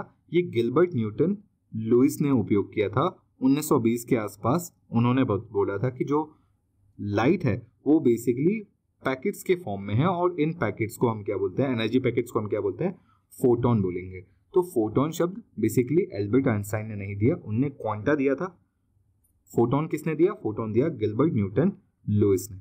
आई थिंक आपको ये बात समझ में आ गई होगी। चलिए आगे बढ़ते हैं, अगला क्वेश्चन देखते हैं। मिलीमीटर के 100वें हिस्से को नापने के लिए इनमें से किस उपकरण का प्रयोग किया जाता है? तो देखिए, मिलीमीटर का 100वां हिस्सा जब भी आपको नापना हो तो आप किस उपकरण का प्रयोग करेंगे? आप करेंगे स्क्रू गेज का। किसका? स्क्रू गेज का। यहां पर आप एक बात ध्यान रखिएगा, स्क्रू गेज कुछ ऐसा दिखता है और ये मिलीमीटर के 100वें हिस्से तक नाप सकता है, या मैं बोलूं इसका जो लीस्ट काउंट है, जो इसका लीस्ट काउंट है वो कितना है, 0.01 mm है। और भी हैं, जैसे वर्नियर कैलिपर हो गया, पर ध्यान रखिएगा ये जो है ना, ये कितने हिस्से तक, ये मिलीमीटर के 10वें हिस्से तक ही नाप पाएगा, यानी 0.1 mm तक ही नाप सकता है। यानी इसका लीस्ट काउंट क्या होता है, 0.1 mm। जो हमारी एक नॉर्मल स्केल होती है उसका लीस्ट काउंट क्या होता है, इसका लीस्ट काउंट होता है 1 mm। कितना होता है, 1 mm होता है। तो देखिए, स्क्रू गेज एक उपकरण है जिसका उपयोग पतले तार, व्यास, धातु, बेसिकली शीट की चौड़ाई ठीक करने के लिए, ठीक तरीके से मापने के लिए होता है। लीस्ट काउंट यहाँ पर बहुत अच्छे से समझिएगा, लीस्ट काउंट कई बार आपसे एग्जाम में पूछ लेता है। तो वर्नियर कैलिपर का लीस्ट काउंट कितना है, तो ये है 0.1 mm, यानी मिलीमीटर का 10वां हिस्सा। स्क्रू गेज का लीस्ट काउंट क्या है, तो स्क्रू गेज का लीस्ट काउंट है 0.01 mm, यानी मिलीमीटर का 100वां हिस्सा। और नॉर्मल जो स्केल होती है वो 1 मिलीमीटर का इसका लीस्ट काउंट होता है। लीस्ट काउंट क्या होता है, तो देखिए लीस्ट काउंट बहुत ही सिंपल है, जितना छोटे से छोटा आप नाप सकते हैं। जैसे स्केल में जो लाइंस है वो बेसिकली 1 मिलीमीटर के डिस्टेंस पे है, तो आप 1 मिलीमीटर से कम यहाँ पर नहीं नाप सकते। तो जो इसका लीस्ट काउंट हो गया, जो सबसे कम इससे आप नाप सकते हैं वो 1 मिलीमीटर है। इसी प्रकार वर्नियर कैलिपर पर 0.1 mm और स्क्रू गेज पर 0.01 mm, ये इनके लीस्ट काउंट है। आई होप आपको बात समझ में आ गई होगी, काफी इंपॉर्टेंट है, एग्जाम में कई बार पूछा जा चुका है। चलिए आइए अगला क्वेश्चन देखते हैं। दूध की शुद्धता इनमें से किस उपकरण द्वारा नापी जाती है? अब देखिए, बहुत ही काफी कॉमन सा क्वेश्चन है, कई बार एग्जाम में पूछ चुका है, मेरे ख्याल से आप सभी को पता होगा। आंसर है लैक्टोमीटर। बात समझ में आ गया। कई बार आप लोगों ने नाम भी सुना होगा कि लैक्टोमीटर से हम दूध की शुद्धता नापते हैं। देखिए ये क्या करता है, तो बेसिकली यह पानी के संबंध में दूध की सापेक्ष घनत्व को मापता है, यानी बेसिकली पानी से रिलेटिव डेंसिटी ये नापता है। यदि दूध के नमूने का विशिष्ट गुरुत्व स्वीकृत सीमा से बाहर है तो दूध अशुद्ध है, अगर ऐसा नहीं तो कुछ मिलावट है। तो बेसिकली यहाँ पर है क्या, तो जो सामान्य दूध होता है ना, उसकी डेंसिटी 1.026 से लेके 1.032 ग्राम पर मिलीलीटर होती है। ये रिलेटिव डेंसिटी है पानी के साथ। यहाँ पर लैक्टोमीटर में इसकी रीडिंग क्या आती है, तो 26 से 32 तक आती है। तो अगर लैक्टोमीटर में आप नाप रहे हैं और आपको रीडिंग 26 से 32 तक मिल रही है, यानी दूध शुद्ध है। बट अगर आपने इसमें पानी डाला तो जो लैक्टोमीटर में रीडिंग आएगी वो 26 से कम आने लगेगी, यानी जो दूध है वो अशुद्ध है। बात समझ में आ गई। तो अगर रीडिंग 26 से कम आई यानी मिलावट है। दूसरी बात, जो दूध होता है उसकी एसिडिक प्रॉपर्टी हम सभी जानते हैं, वो हल्का सा एसिडिक होता है। जो पीएच होता है उसका कितना होता है, 6.5 से 6.7 होता है। थोड़ा सा एसिडिक होता है, तो ये एसिडिटी भी करता है कई बार। चलिए, आई थिंक आप इसके बारे में यहाँ तक समझ गए होंगे। चलिए अगला क्वेश्चन देखते हैं। क्वेश्चन देखिए क्या लिखा हुआ है। रेडियो एक्टिविटी या रेडियो धर्मता का पता लगाने के लिए किस उपकरण का प्रयोग किया जाता है? आपको ये बताना है कि रेडियो एक्टिविटी किस उपकरण द्वारा पता लगाई जाती है। तो बहुत सारे इक्विपमेंट है, इन चार में से कौन सा है, तो इन चार में से गीजर काउंटर ये है जो कि आपकी रेडियो एक्टिविटी का पता लगाता है। अब ये कुछ इस तरीके से दिखता है, आपने कई बार मूवीज या टीवीज में देखा होगा कि यहाँ पर रीडिंग बताती है और ये बीप बीप भी करता है ना। चलिए, रेडियो एक्टिविटी या रेडियो धर्मता वह प्रक्रिया है जिसमें एक अस्थिर परमाणु अपने नाभिक से आयनकारी विकिरण यानी आयनाइजिंग रेडिएशंस छोड़ता है के रूप में ऊर्जा फेंकता है या छोड़ता है। ये पदार्थ जो स्वयं ही ऐसी ऊर्जा निकालते हैं वे विकिरणशील या रेडियो एक्टिव कहलाते हैं। देखिए, रेडियो एक्टिविटी की जो खोज है ना, वो किसने की थी, तो वो की थी एंटविन हिलरी बैक्वेरेल ने। इन्होंने रेडियो एक्टिविटी की खोज की थी 1896 में। हमने मैरी क्यूरी का नाम कई बार सुना है। इन्होंने रेडियो एक्टिविटी की खोज नहीं की थी, इन्होंने रेडियम की खोज की थी। किसकी? रेडियम की, जो रात में चमकता है ना। इन्होंने रेडियम की खोज की थी, जबकि रेडियो एक्टिविटी की खोज किसने की थी? इन्होंने। नाम क्या है? Edwin Henry Becquerel. ध्यान रखेंगे इस चीज को। और इन्हें मैडम क्यूरी को तथा इनके मैडम क्यूरी के जो हस्बैंड थे पियरे क्यूरी, इन तीनों को फिजिक्स के लिए नोबेल प्राइज मिला था 1903 में। रेडियो एक्टिविटी की जो इकाई होती है वो क्या होती है? वो होती है क्यूरी। बात समझ में आ गई? आई होप आपको यहाँ तक की बात समझ में आ गई होगी। जो भी मैं इंपॉर्टेंट डिटेल्स दे रहा हूँ आप इन्हें नोट कर लीजिएगा, काम आएंगे एग्जाम्स में। चलिए अगला क्वेश्चन देखते हैं। क्वेश्चन देखिए क्या लिखा हुआ है। किस तकनीक की मदद से मस्तिष्क की गतिविधियों के आधार पर मानसिक अवस्था की सामान्य और असामान्य स्थिति का पता लगाया जाता है? तो बेसिकली कौन सी टेक्निक से आपको ये पता लगाया जाता है कि आपकी जो दिमागी स्थिति है वो सही है या नहीं है या थोड़ी सी डिस्टर्ब है? तो यहाँ पर आंसर होगा EEG। तो इसका नाम आपने कई बार सुना होगा EEG। ये टेस्ट भी होता है कई बार, हमने कई बार टीवीज में भी देखा होगा कि एक आदमी है उसके सर पे इस तरीके की कैप लगा दी जाती है और बहुत सारे छोटे छोटे यहाँ पर डॉट्स होते हैं। तो बेसिकली ये आपके ब्रेन के जो इलेक्ट्रिकल सिग्नल्स हैं उसको कैच करते हैं और फिर देखते हैं कि आपका जो ब्रेन है वो नॉर्मल काम कर रहा है या नहीं। तो इन इलेक्ट्रोड्स, बेसिकली ये जो छोटे छोटे डॉट्स लगाए गए इन्हें इलेक्ट्रोड बोलते हैं। इन इलेक्ट्रोड द्वारा मस्तिष्क में मौजूद न्यूरॉन्स जितने भी होते हैं उनके इलेक्ट्रिकल जो भी गतिविधि है, इलेक्ट्रिकल सिग्नल्स होते हैं, उसको रिकॉर्ड किया जाता है। आपका ब्रेन बेसिकली बहुत सारे न्यूरॉन सेल से बना है, ये हम सभी को पता है ना। और न्यूरॉन सेल्स आपस में कम्युनिकेट कैसे करते हैं? वो करते हैं इलेक्ट्रिकल इम्पल्स के जरिए, इलेक्ट्रिकल इम्पल्स के जरिए। तो बेसिकली ये इम्पल्स जो है ना वो न्यूरॉन सेल्स में एक से दूसरी जगह पर जाते हैं इस तरीके से। ये न्यूरॉन सेल हम जानते हैं कि यहाँ पर ये थोड़ा सा इस टाइप का दिखता है न्यूरॉन सेल, और यहाँ पर ये इसकी टेल होती है। ये जो टेल होती है ना, यहाँ पर एक न्यूरॉन दूसरे न्यूरॉन को इलेक्ट्रिकल सिग्नल्स ट्रांसफर करता है या देता है और फिर वो इस तरीके से कैरी ऑन होती है। तो ये जो इलेक्ट्रिकल इम्पल्स है ना, इसको यहाँ पर ऑब्जर्व किया जाता है। ये इलेक्ट्रोड तार के माध्यम से कंप्यूटर से जुड़े होते हैं, जिस पर इलेक्ट्रोड द्वारा मापे गए मस्तिष्क गतिविधियों को तरंगों के विशेष पैटर्न के रूप में प्रदर्शित किया जाता है। इसकी सहायता से मस्तिष्क की सामान्य और असामान्य स्थिति का पता लगाया जाता है। तो कई बार आपने सुना होगा जब भी कभी एक्सीडेंट होता है या चोट लगती है सर पे गहरी, तो यहाँ पर EEG करवाया जाता है ये देखने के लिए कि आपकी जो मस्तिष्क है उसकी स्थिति सही है या नहीं है, यानी वो नॉर्मल काम कर रहा है या नहीं कर रहा है। तो इसके लिए हम क्या करवाते हैं? EEG। बात समझ में आ गई? क्लियर है? चलिए अगला क्वेश्चन देखते हैं। अगला क्वेश्चन देखिए क्या लिखा हुआ है। हृदय की इलेक्ट्रिक यानी विद्युत गतिविधियों को दर्ज करने के लिए हम किस तकनीक का उपयोग करते हैं? तो यहाँ पर आंसर अगेन बहुत सिंपल है। आपने अभी EEG देखा था, अब आंसर है ECG। इसका फुल फॉर्म क्या है? इलेक्ट्रोकार्डियोग्राफ। जिसकी जहाँ पर भी कार्डियो की बात आ गई ना, समझ जाइए बात है किससे? हार्ट से रिलेटेड है। ठीक है, तो यहाँ पर ये होता क्या है? तो आपने कई बार अगेन मूवीज में, सीरियल्स में देखा होगा, टीवी में देखा होगा कि यहाँ पर इस तरीके के ये डॉट्स लगे होते हैं और ये जाके सीधे कंप्यूटर स्क्रीन से कनेक्ट होते हैं और यहाँ पर आपको रीडिंग्स इस तरीके की मिलती हैं। और कई बार हम टीवी में भी देख चुके हैं कि जब तक ये रीडिंग चल रही है तब तक आपकी ज़िंदगी चल रही है। तो यहाँ पर ये क्या है? तो ये है इलेक्ट्रोकार्डियोग्राफ। आपके दिल की विद्युत गतिविधि को, तस्वीर को रिकॉर्ड करता है, यानी बेसिकली आपकी दिल की जो भी गतिविधि है उसको एक तस्वीर के रूप में वो ला देता है। लेकिन ये केवल उस वक्त ही हो सकता है जब आपको मॉनिटर किया जा रहा हो। और यहाँ पर ये कुछ इस तरीके का पैटर्न या ग्राफ बनता है और आपकी जो हार्ट की सिग्नल्स हैं उसको पेपर पर इस तरीके से उतारा जाता है। अब कई बार हमने देखा होगा कि जितनी ज़्यादा तेज़ हार्ट बीट हो जाती है उतनी ज़्यादा ये जो रेखाएं हैं वो ऊपर ऊपर बढ़ने लगती हैं, तो बहुत ज़्यादा हार्ट बीट भी नहीं होनी चाहिए। चलिए आगे आते हैं, अगला क्वेश्चन देखते हैं।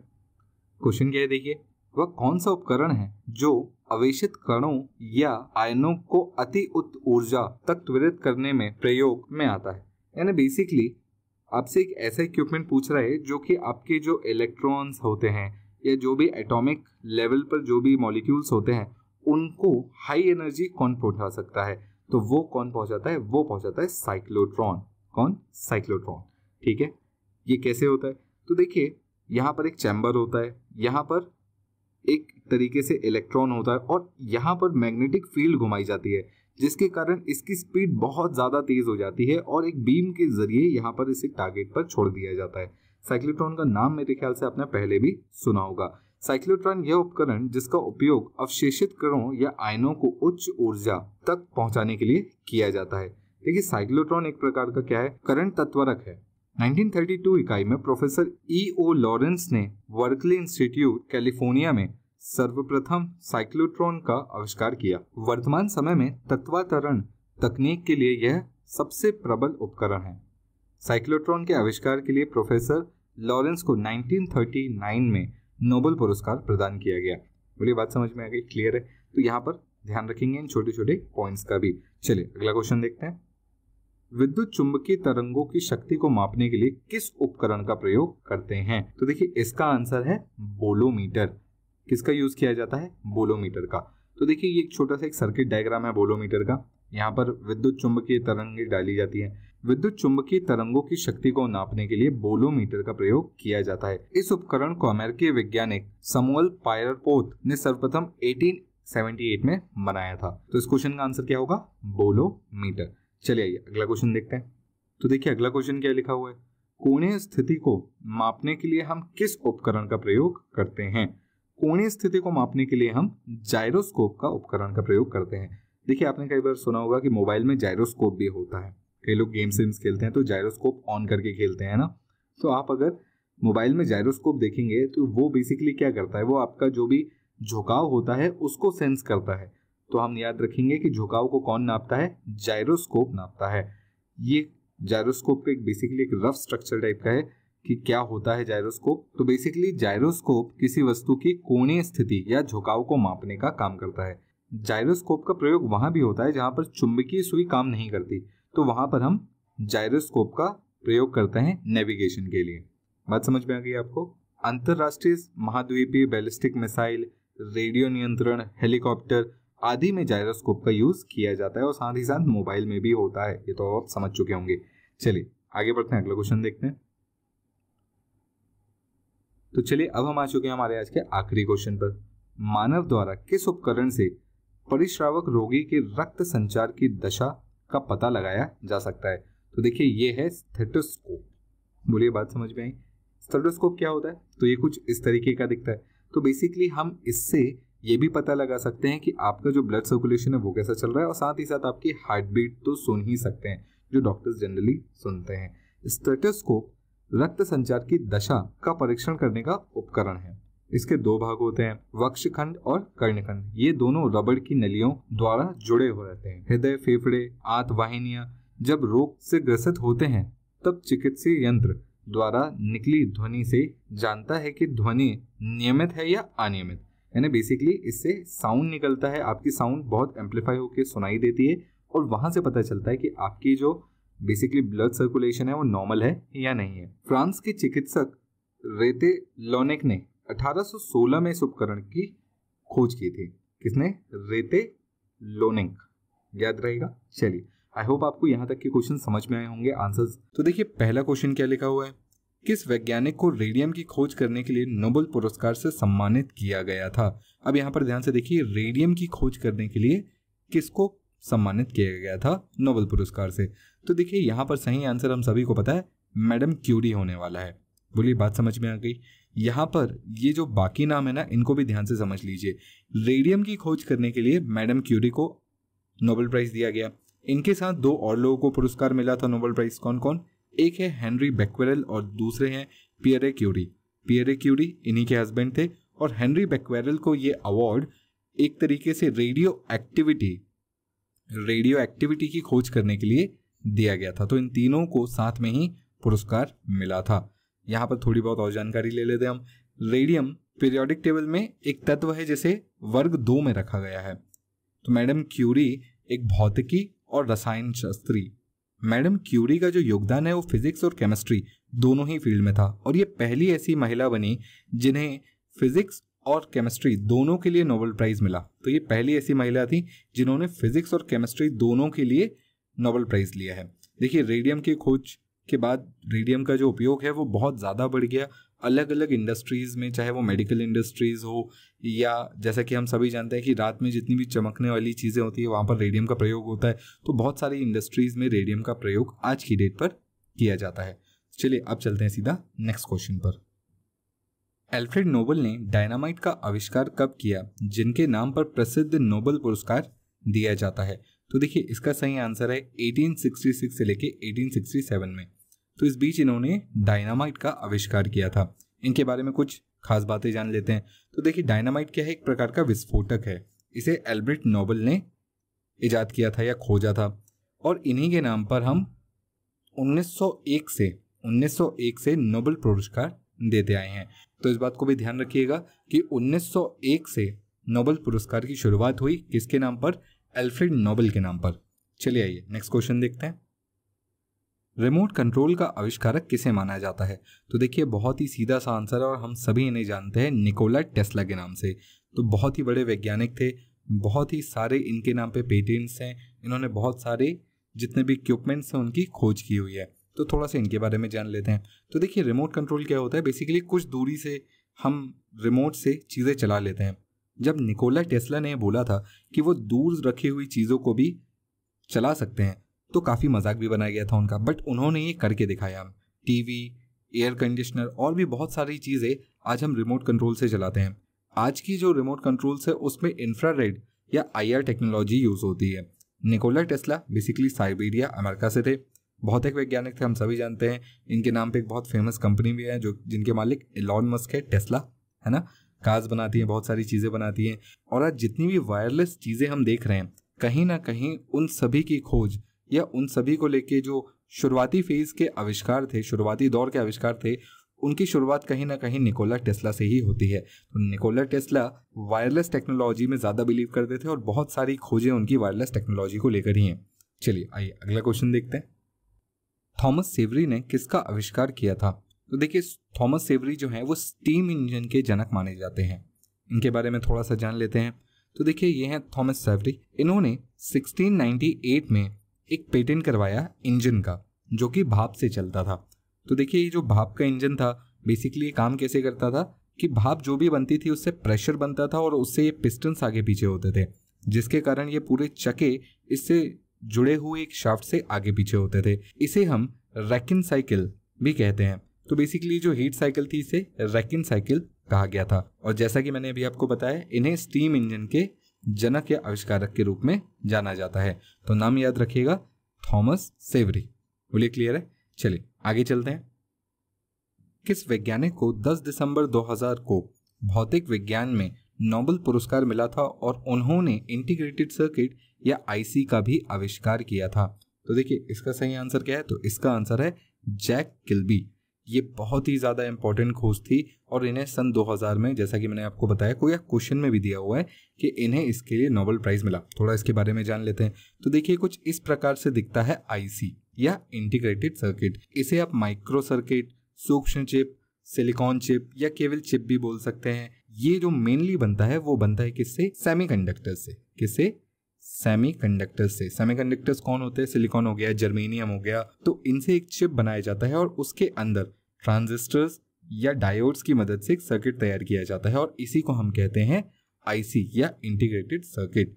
देखिए इसने जो है ना जितने भी बड़े बड़े इक्विपमेंट्स थे ना उनको छोटा कर दिया। आप खुद देखिए, पहले आपके कंप्यूटर्स जो शुरुआत में बने थे वो पूरे कमरे में आते थे, अब आपकी टेबल पे आने लगे हैं और धीरे धीरे अब तो आप अपने बैग में लेके उसे घूमने लगे। ये सब क्यों संभव हो पाया? इन ICs के कारण। इन्होंने इलेक्ट्रॉनिक उपकरणों को छोटा करने में बहुत बड़ा योगदान दिया है और इसी के लिए इन्हें 10 दिसंबर 2000 को भौतिक विज्ञान में नोबेल पुरस्कार दिया गया था। आई होप आपको ये समझ में आ गया होगा। चलिए अगला क्वेश्चन पर आते हैं।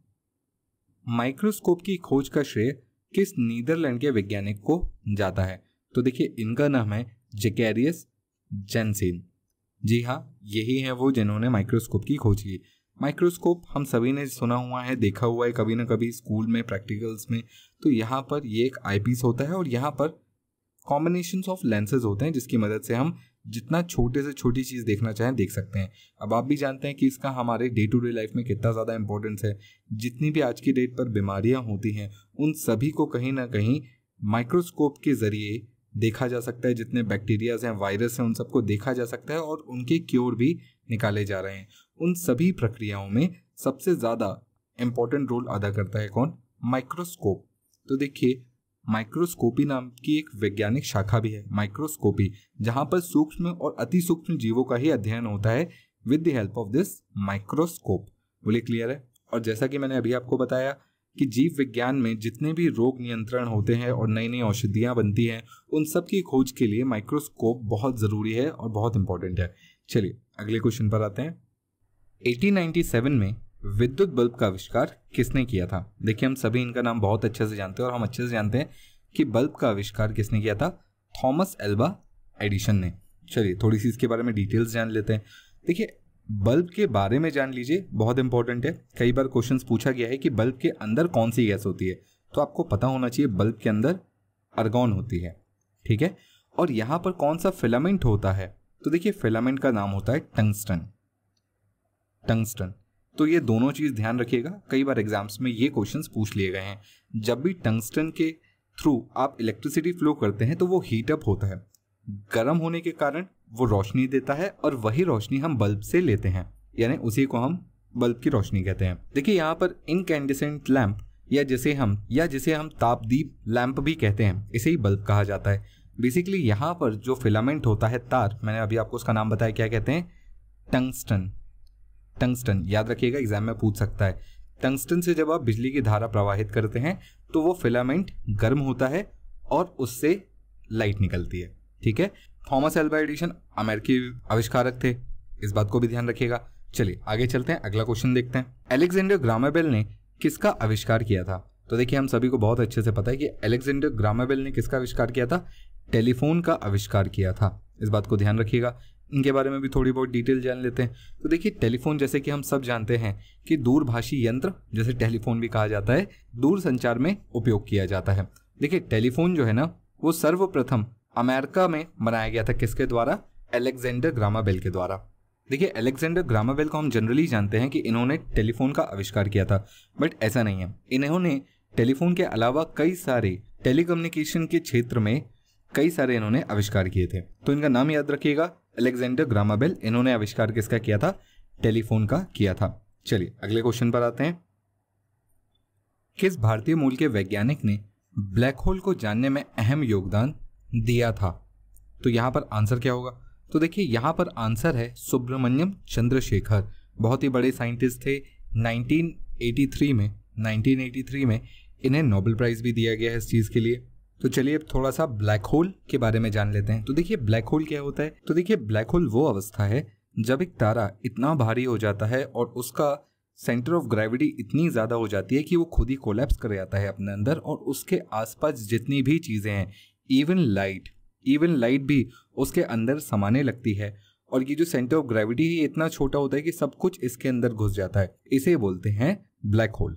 बात समझ में आई? अब ब्लैक होल का पता कैसे लगाया जाता है? तो देखिए यहाँ पर तारों के समूह को ऑब्जर्व किया जाता है या ग्रहों को ऑब्जर्व किया जाता है कि कहाँ पर जितने भी तारों के समूह हैं वो क्या कोई खाली स्पेस के आजू बाजू घूम रहे हैं, ब्लैक स्पेस के आजू बाजू घूम रहे हैं।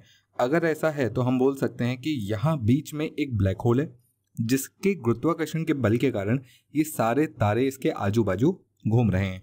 चंद्रशेखर जी को इस खोज के लिए 1983 में भौतिकी का नोबेल प्राइज भी मिला था। इसके अलावा आपसे एक क्वेश्चन और पूछ सकता है कि चंद्रशेखर लिमिट क्या होती है? तो देखिए चंद्रशेखर लिमिट में इन्होंने बताया था कि कोई भी तारा अगर लगभग 1.44 टाइम्स मास ऑफ सन इससे अगर ज्यादा हो जाता है तो वो तारा अपने आप में कोलैप्स हो जाएगा, वो व्हाइट डॉर्फ अपने आप में कोलैप्स हो जाएगा और एक ब्लैक होल बना लेगा।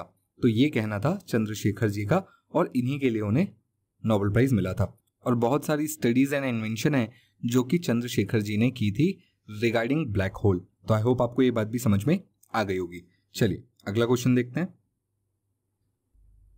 रेडार का आविष्कार किसने किया था? तो देखिए रेडार का आविष्कार किया था रॉबर्ट अलेक्जेंडर वाटसन वॉट ने। इनका नाम ध्यान रखिएगा, रॉबर्ट अलेक्जेंडर वाटसन वॉट। कई बार एग्जाम में क्वेश्चन पूछा हुआ है, थोड़ा सा इनके बारे में जान लेते हैं। तो देखिए रेडार क्या होता है? तो रेडार का फुल फॉर्म होता है रेडियो डिटेक्शन एंड रेंजिंग। इसका प्रयोग वस्तुओं का पता लगाने के लिए किया जाता है जो सूक्ष्म तरंगों द्वारा होता है। ये गतिमान वस्तुएं, वायुयान, जलयान, मोटर गाड़ियां, इन सभी की ऊंचाई, दिशा, दूरी, चाल, ये सब बता सकती है। इसके अलावा मौसम में आ रही तेजी से जो परिवर्तन होते हैं उसके बारे में भी रेडार हमें काफी कुछ हेल्प करता है बताने में। और रॉबर्ट अलेक्जेंडर वाटसन वॉट को बहुत सारे पुरस्कार भी मिले हुए हैं जो बहुत इंपॉर्टेंट है। देखिए इन्हें 1941 में रॉयल सोसाइटी में शामिल किया गया था, 1942 में नाइटहुड की उपाधि दी गई थी और 1946 में यूएस मेडल ऑफ मेरिट भी इन्हें दिया गया था। तो इतने सारे अवार्ड्स इन्हें मिले इनकी इस खोज के लिए जो कि बहुत ज्यादा काम की है। चलिए आइए अगले क्वेश्चन पर आते हैं। अगला क्वेश्चन क्या है? देखिए रेडियो की खोज के लिए 1909 में किसे भौतिकी के लिए नोबेल पुरस्कार से नवाजा गया था? तो इसका सही आंसर क्या होगा? तो इसका सही आंसर होगा गुलिएलियो मरकोनी। इनका नाम ध्यान रखिएगा, मरकोनी। इन्होंने किसकी खोज की थी? रेडियो की खोज की थी। इनके बारे में थोड़ा सा जान लेते हैं। देखिए, रेडियो तरंगे क्या होती हैं? तो रेडियो तरंगों का उपयोग जो है ना वो संचार के लिए किया जाता है, जिसे टेलीविजन, रेडियो प्रणाली, संचार, उपग्रह प्रसारण, ये सभी चीज़ों में रेडियो वेव्स का यूज़ किया जाता है, यानी रेडियो तरंगों का यूज़ किया जाता है। 1807 में जेम्स कार्ल मैक्सवेल ने रेडियो वेव्स का उपस्थिति का पता लगाया था। तो अगर आपसे क्वेश्चन पूछेगा कि रेडियो वेव्स की उपस्थिति का पता सबसे पहले किसने लगाया था, तो किसने लगाया था? कार्ल मैक्सवेल ने। बात समझ में आई? और उन्होंने ये भी बताया था कि वायरलेसली यानी बिना तारों के इन तरंगों को एक जगह से दूसरी जगह पहुंचाया जा सकता है। मार्कोनी ने 1895 में पहली बार रेडियो सिग्नल भेजा था। 1899 में पहली बार इन्होंने लंबी दूरी का रेडियो सिग्नल भेजा था। इन्होंने सबसे पहला जो लेटर ट्रांसमिट किया था वो था लेटर एस। इन्होंने टेलीग्राफ की मदद से सबसे पहला जो रेडियो सिग्नल भेजा जिसे डिकोड किया गया वो था लेटर एस। ध्यान रखिएगा इस बात को। चलिए आइए नेक्स्ट क्वेश्चन देखते हैं। 26 जनवरी 1926 को दुनिया की पहली टेलीविजन का आविष्कार किसने किया था? तो देखिए, इनका आंसर है जॉन बेयर्डो। तो देखिए, जॉन बेयर्डो ने 1926 में सबसे पहली टीवी का आविष्कार किया था। इनके बारे में थोड़ा सा जान लेते हैं। तो देखिए, टेलीविजन जो है वो एक वैज्ञानिक उपकरण है। इसको ऐसा भी समझ सकते हैं कि हाँ, ये बिल्कुल टेक्नोलॉजी पर ही चलता है, तो साइंस के बिना तो ये पॉसिबल नहीं है। और टेलीविजन में रेडियो की तरह केवल साउंड नहीं बल्कि साउंड के साथ आपकी इमेजेस या वीडियोस भी प्रसारित होती हैं। देखिए, बेयर्डो एक स्कॉटिश आविष्कारक थे, यानी स्कॉटलैंड से थे। इन्होंने 26 जनवरी 1926 को सबसे पहला टेलीविजन सिस्टम का प्रदर्शन किया था दुनिया के सामने, और उन्होंने सबसे पहले सार्वजनिक रूप से प्रदर्शित रंगीन टेक्नोलॉजी प्रणाली का आविष्कार किया। 2006 में बेयर्डो को इतिहास के 10 सबसे बड़े स्कॉटिश वैज्ञानिकों में से एक गिना गया था। तो ये क्वेश्चन भी बहुत इंपॉर्टेंट है, आप इस क्वेश्चन का आंसर भी ध्यान रखेंगे। चलिए आइए अगला क्वेश्चन देखते हैं। लेजर का आविष्कार किसने किया था? तो देखिए, लेजर का आविष्कार किया था टी.एच. मेनन ने। इनके बारे में भी थोड़ी सी बात जान लेते हैं। देखिए, लेजर क्या होती है? तो लेजर होती है विद्युत चुंबकीय विकिरण, यानी सिमुलेटेड इमिशन। ये बेसिकली विद्युत चुंबकीय विकिरण होती है, एक तरह से मोनोक्रोमैटिक प्रकाश होता है जिसमें एक ही टाइप का प्रकाश होता है। अगर रेड है तो रेड ही होगा, ग्रीन है तो ग्रीन ही होगा। जैसे कि हम सभी जानते हैं सनलाइट में 7 रंग होते हैं, बट लेजर में आपको ऐसा नहीं होगा। लेजर में आपको एक ही रंग मिलेगा क्योंकि वो मोनोक्रोमैटिक है। बात समझ में आ रही है आपको? इसका आविष्कार किसने किया था? इसका आविष्कार किया था टी.एच. मेनन ने। ये एक अमेरिकी इंजीनियर और भौतिक विज्ञानी थे। और लेजर की खास बात यह है कि ये बहुत दूर तक जा सकती है क्योंकि ये एक फिक्स वेवलेंथ पर होती है और ये डिस्टॉर्ट भी नहीं होती, इसीलिए इसे लेजर कहा जाता है। चलिए अगला क्वेश्चन देखते हैं। किसके आविष्कार के लिए आइंस्टीन को 1921 में भौतिकी का नोबेल पुरस्कार? तो देखिए, आइंस्टीन को फोटो इलेक्ट्रिक इफेक्ट के लिए भौतिकी का नोबेल प्राइज दिया गया था 1921 में। अब ये फोटो इलेक्ट्रिक इफेक्ट क्या है, थोड़ा सा इसको जान लेते हैं, समझ लेते हैं। देखिए, फोटो इलेक्ट्रिक इफेक्ट में क्या होता है कि जब एक कंडक्टर पर लाइट पड़ती है तो इसके जो फ्री इलेक्ट्रॉन्स है ये यहाँ से निकल जाते हैं, और फ्लो ऑफ फ्री इलेक्ट्रॉन्स को हम क्या कहते हैं? करंट कहते हैं।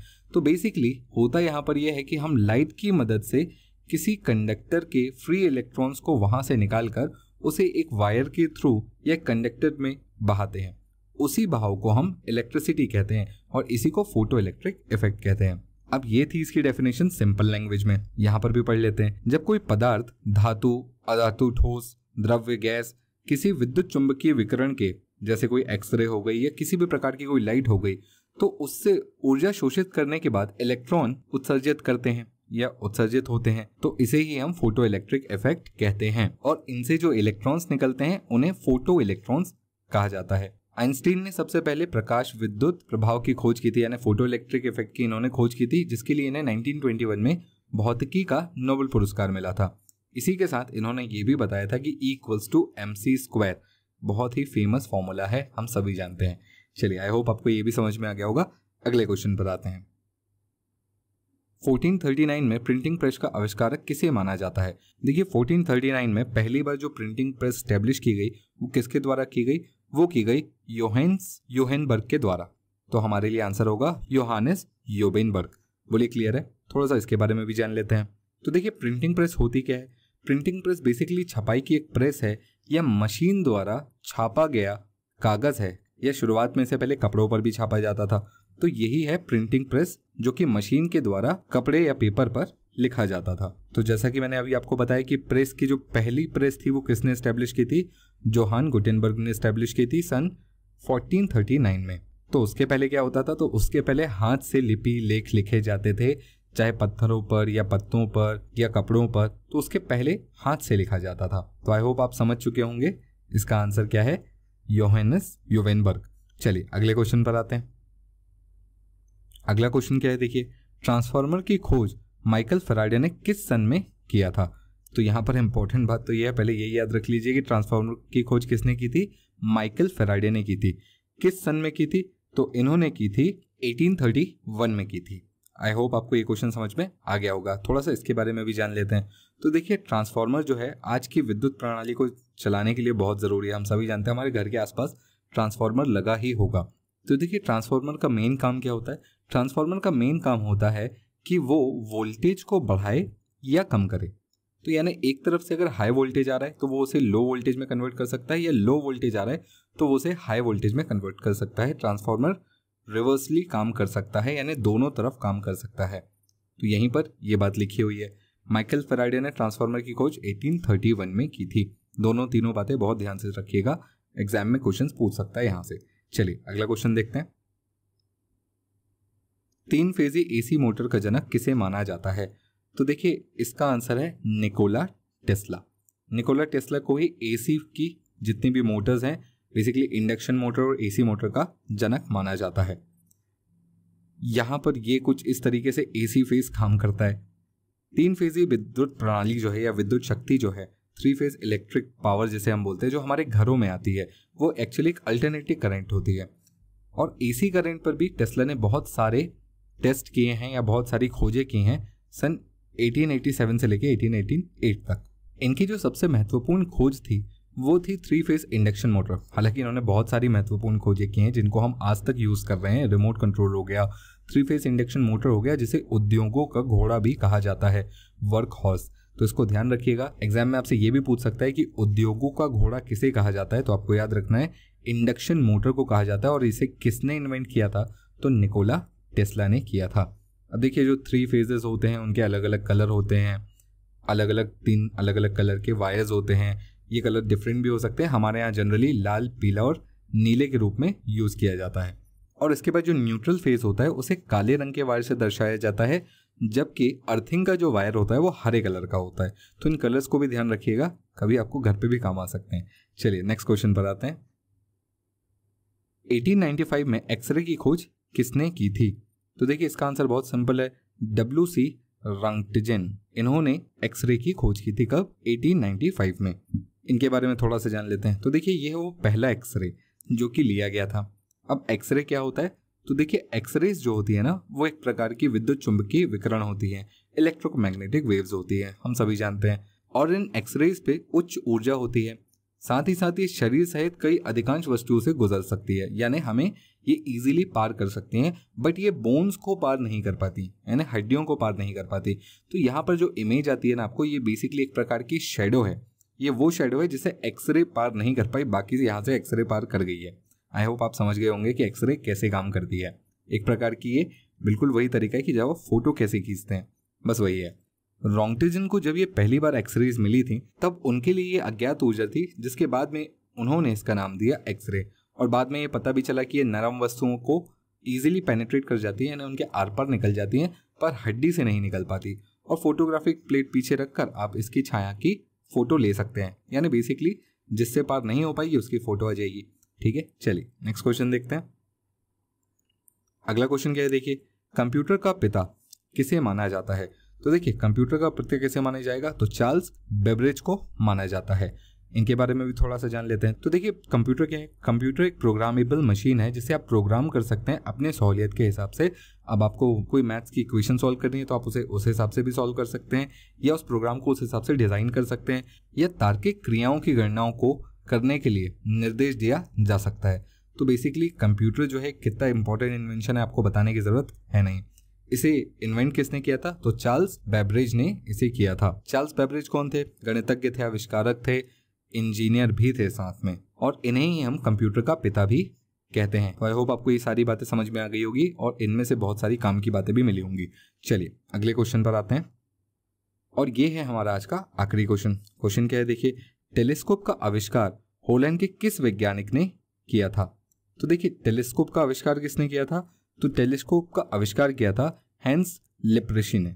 किसने किया था? हैंस लेप्रेसी। ये है उनकी फोटो, हालांकि ये बनाई हुई है, फोटो खींची नहीं गई है।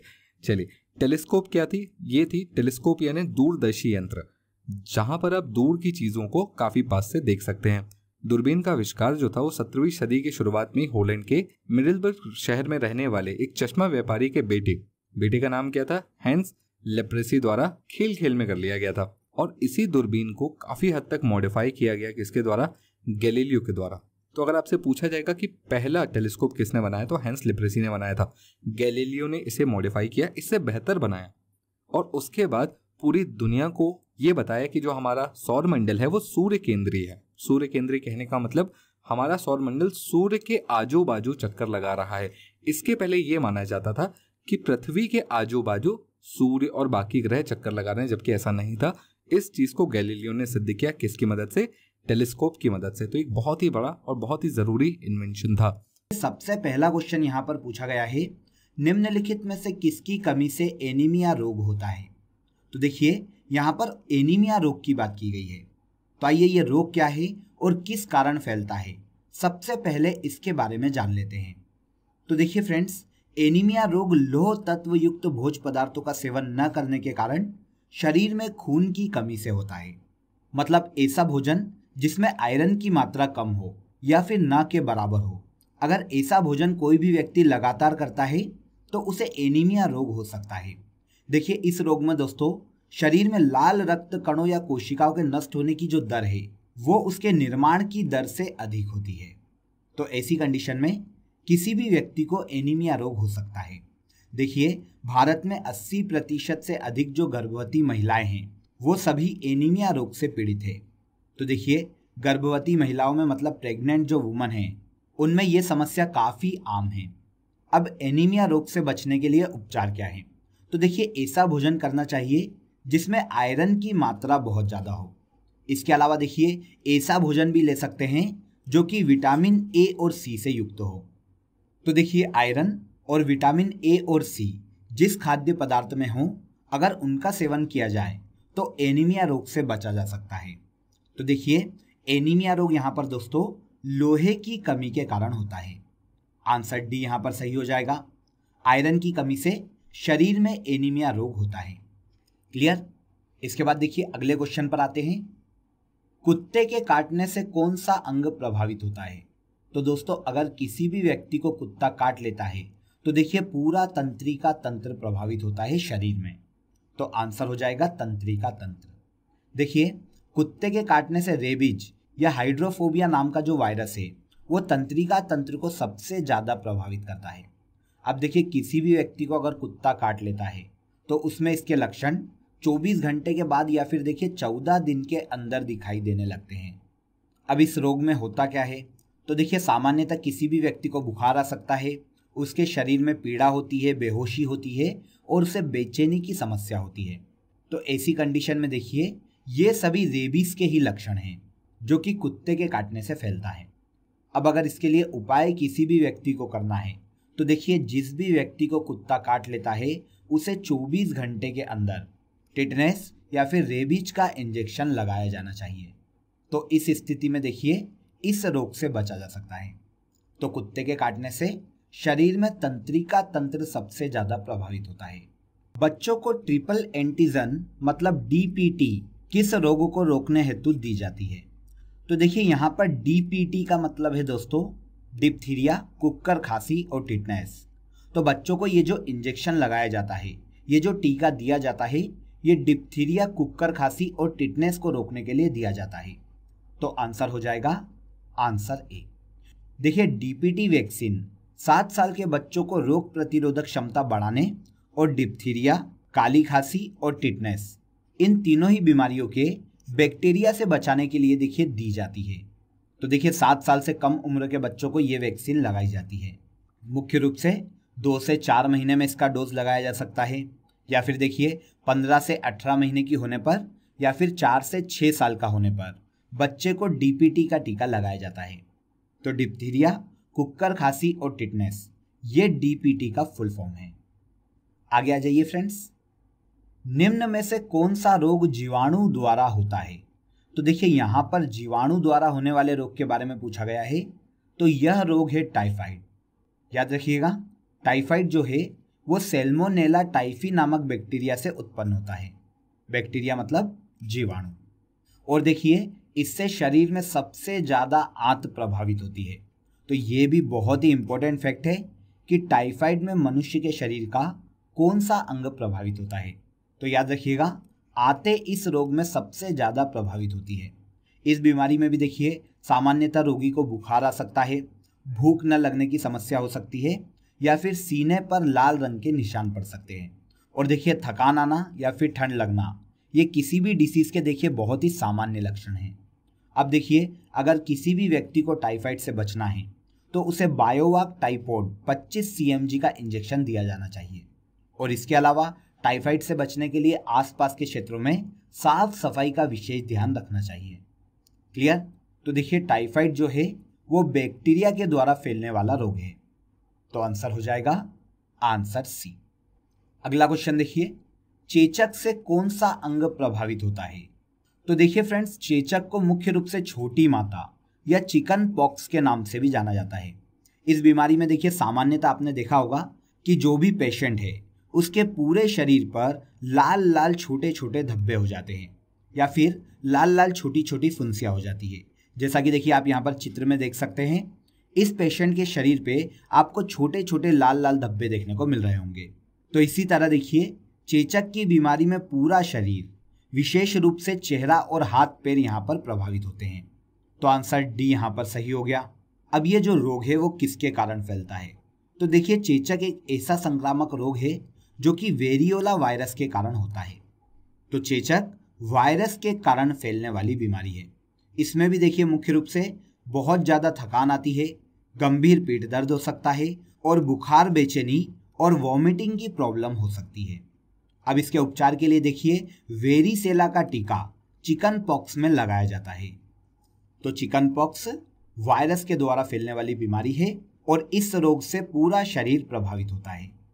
ओके, अगले क्वेश्चन पर आ जाते हैं। दमा रोग किस अंग को प्रभावित करता है? तो देखिए बहुत ही इंपॉर्टेंट क्वेश्चन है दोस्तों। देखिए बहुत ही कॉमन डिसीज है, काफ़ी सारे आपने इसके पेशेंट देखे होंगे। और देखिए उन सभी पेशेंट्स में एक बहुत ही कॉमन समस्या होती है कि उन्हें सांस लेने में बहुत ज़्यादा दिक्कत आती है। तो देखिए दमा के जो पेशेंट है उनमें श्वास नलियों में बहुत ज़्यादा समस्या आने लगती है और उन्हें सांस लेने में दिक्कत होने लगती है। इसीलिए देखिए उनकी सांस फूलने लगती है और खांसने में भी उन्हें काफ़ी कठिनाई होती है। अब देखिए ऐसा कोई पेशेंट है जो कि दमा का मरीज़ है, तो उसके लिए ज़रूरी है कि वो नमी और धूल भरी जगह से दूर रहे। इसके अलावा देखिए अगर बहुत ज़्यादा क्रिटिकल कंडीशन है तो देखिए इन्हेलर का भी इस्तेमाल वो पेशेंट कर सकता है। तो दमा रोग जो है वो श्वास नलियों से संबंधित समस्या है। तो आंसर श्वास नलियाँ। दमा रोग सांस से संबंधित बीमारी है। आगे देखिए कोविड-19 से कौन सा अंग प्रभावित होता है? देखिए ये भी बहुत ही महत्वपूर्ण क्वेश्चन है दोस्तों, क्योंकि देखिए थोड़े समय पहले ही हम कोविड-19 पेंडेमिक को झेल कर आ रहे हैं और कहा जाए तो अभी भी ये पूरी तरह ख़त्म नहीं हुआ है। तो इसीलिए देखिए आपको अभी भी मास्क का प्रयोग करना है और सैनिटाइज़र का प्रयोग करते रहना है।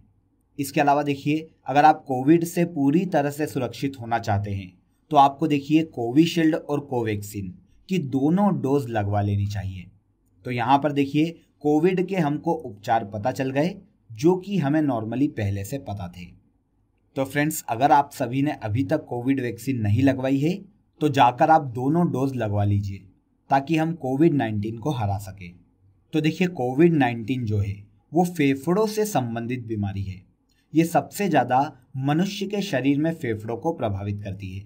इसीलिए देखिए ऑक्सीजन की बहुत ज़्यादा कमी आ गई थी भारत में, फिर भी भारत ने बहुत ही अच्छा इसको टैकल किया और लगभग कोविड-19 को हराने में सफलता हासिल की।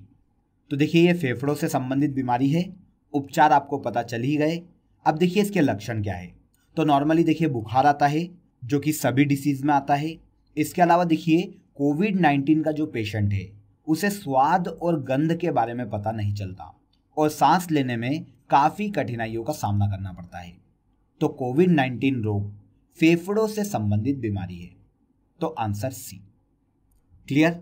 देखिए कोविड-19 से आगे आने वाली एग्जाम में क्वेश्चन पूछे जाने की पॉसिबिलिटी सबसे ज़्यादा है, क्योंकि देखिए पूरा विश्व इस डिसीज से बहुत ज़्यादा परेशान हुआ है। तो कोविड-19 के जितने भी फैक्ट आपको मिले उन सभी को स्पेशली ध्यान रखिएगा और सबको नोट करते चलिएगा। क्लियर। आगे आ जाते हैं। निम्न में से कौन सा कवक से होने वाला संक्रामक रोग है। तो देखिए यहाँ पर एथलीट फुट जो है ये कवक से होने वाला रोग है, तो आंसर बी यहाँ पर सही हो जाएगा। अगर हम हैजा की बात करें तो ये बैक्टीरिया से होने वाली बीमारी है। एथलीट फुट एक कवक संक्रमण है। मुख्य रूप से देखिए ये पैरों की उंगलियों के मध्य में होता है।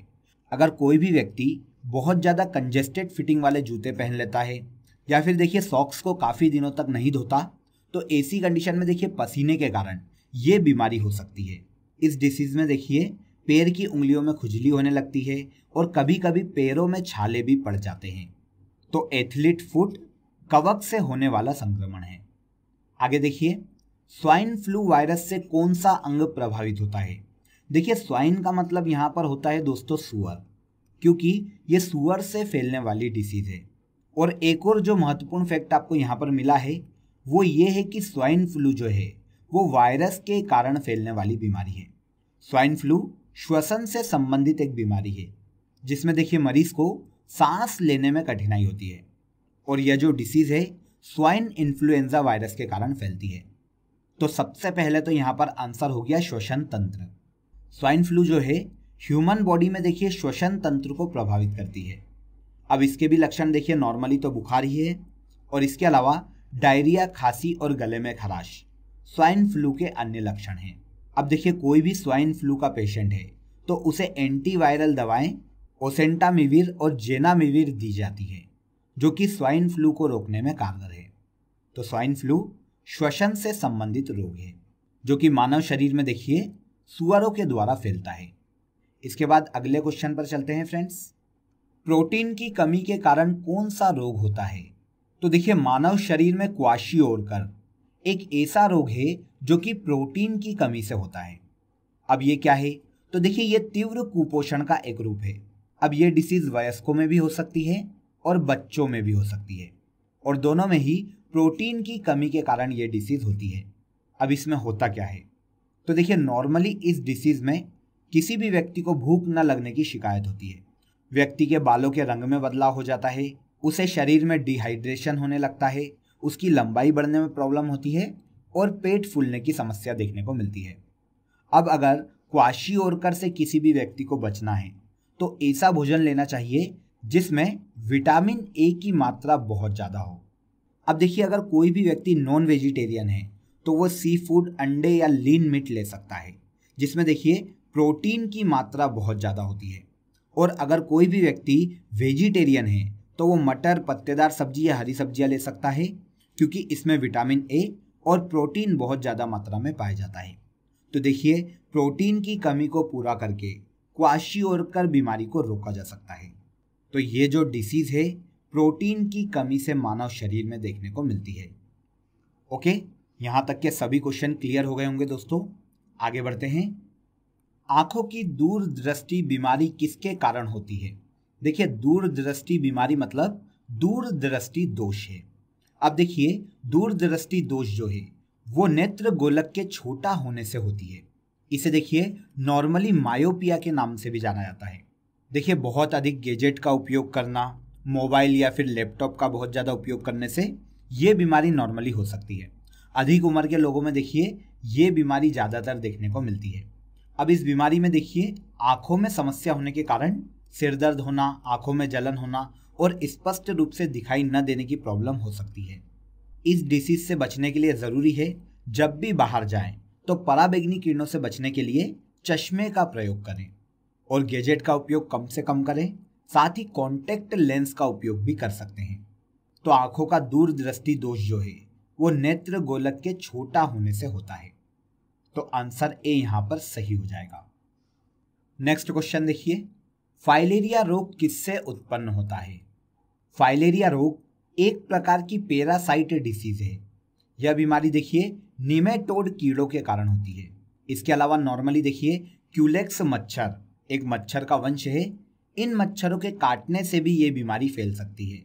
इस बीमारी में देखिए हाथ और पैरों में बहुत ज़्यादा सूजन आ जाती है, इसीलिए फाइलेरिया को हाथी पांव के नाम से जाना जाता है। सिंपल फैक्ट था और बहुत ही कॉमन सेंस था। इसके बाद देखिए इस बीमारी में मुख्यतः बुखार आता है और जैसा कि मैंने आपको बताया कि हाथों और पैरों में सूजन आ जाती है। इस डिसीज से बचने के लिए देखिए पहले तो मच्छरों से दूर रहें, इसके अलावा प्रोटीन युक्त आहार लें और ज़्यादा से ज़्यादा लिक्विड डाइट को फॉलो करें। तो ऐसी कंडीशन में देखिए फाइलेरिया से बचा जा सकता है। तो यह जो रोग है मच्छरों के काटने से फैलता है। क्वेश्चन देखिए, निमोनिया रोग मानव के किस अंग को खराब करता है? वेरी इंपॉर्टेंट, बहुत ही कॉमन डिसीज, छोटे बच्चों में ये देखने को मिलती है। निमोनिया में देखिए फेफड़ों में सूजन आ जाती है, मतलब ये फेफड़ों का इन्फेक्शन है जो कि वायरस और बैक्टीरिया दोनों के द्वारा हो सकता है। तो यहाँ पर हमें आंसर मिल गया कि ये फेफड़ों से संबंधित बीमारी है। तो आंसर डी। अब देखिए इसके लक्षण क्या है। तो देखिए जब भी इस डिसीज का पेशेंट खांसता है तो उसकी खांसी में ब्लीडिंग की प्रॉब्लम होती है। इसके अलावा देखिए बुखार के साथ पसीना आना, ठंड लगना और सांस लेने में कठिनाई निमोनिया के कॉमन फैक्टर हैं। अब देखिए अगर बच्चों को निमोनिया से बचाना है तो उन्हें निमोनिया का टीका PCV13 लगाया जाता है, और अगर ये वयस्कों में होता है तो उन्हें PPSV23 लगाया जाता है। ये दोनों ही टीके निमोनिया से उपचार के लिए कारगर हैं। ओके, तो यहाँ पर हमसे पूछा गया था कि निमोनिया रोग मानव के किस अंग को प्रभावित करता है? तो ये फेफड़ों को प्रभावित करने वाली डिसीज है। गलसुआ वायरस के कारण मनुष्य का कौन सा अंग प्रभावित होता है? तो देखिए इस रोग के बारे में आपने काफी बार सुना होगा। यह मुख्यतः गाल के नीचे वाले हिस्से पर होता है। यहाँ पर पेरोटिड लार ग्रंथियां हैं जिन्हें गलसुआ प्रभावित करता है। तो आंसर ए। पेरोटिड ग्रंथि जो है लार की सबसे बड़ी ग्रंथि है, जो देखिए कान के ठीक सामने चेहरे के किनारे पर पाई जाती है। जैसा कि आप यहाँ पर चित्र में देख सकते हैं, कान के सामने देखिए चेहरे के नीचे वाले हिस्से पर पेरोटिड ग्रंथि स्थित है। तो पेरोटिड ग्रंथि को गलसुआ सबसे ज्यादा प्रभावित करता है। ये एक वायरल संक्रमण है जो कि जीनस रूबेला वायरस के कारण फैलता है। वेरी इंपॉर्टेंट फैक्ट है। तो गलसुआ भी देखिए वायरस से होने वाला डिसीज है। इस बीमारी में लार ग्रंथियों में सूजन आ जाती है, जिसके कारण शरीर में बुखार हो सकता है और सिरदर्द भी उत्पन्न हो सकता है। इस डिसीज से बचने के लिए मुंह की साफ सफाई रखें और गालों की बर्फ से सिकाई करते रहें। अगर देखिए ये वायरल बच्चों या शिशुओं को संक्रमित करता है तो रूबेला नाम का एक टीका इस डिसीज के लिए लगाया जाता है। गलसुआ पेरोटिड लार ग्रंथियों को प्रभावित करता है। इसके बाद आगे आ जाते हैं।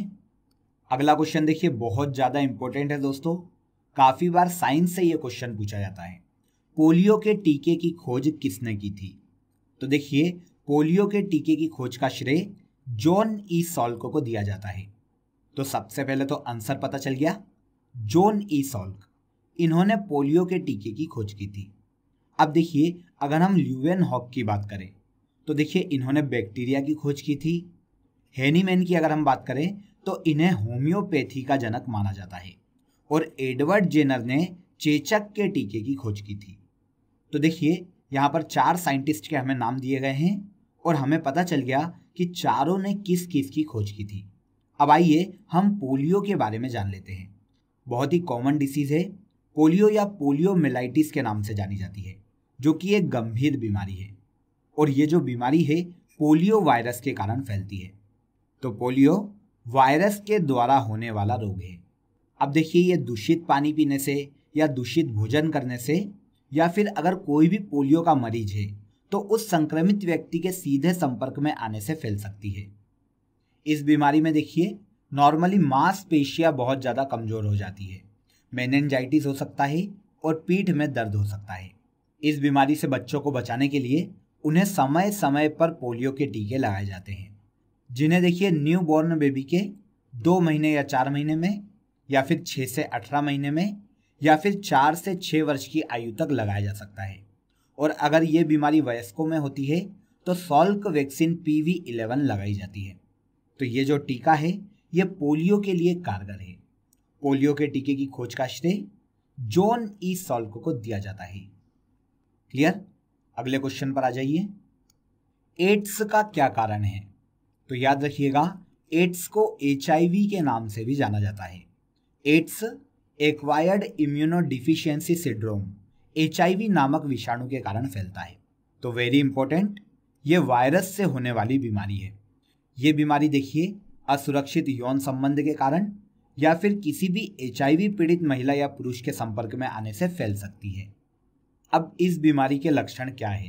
तो देखिए अकारण वजन घटते जाना, मुंह में घाव का हो जाना, या फिर त्वचा में दर्द और खुजली का होना HIV के बहुत ही नॉर्मल से लक्षण हैं।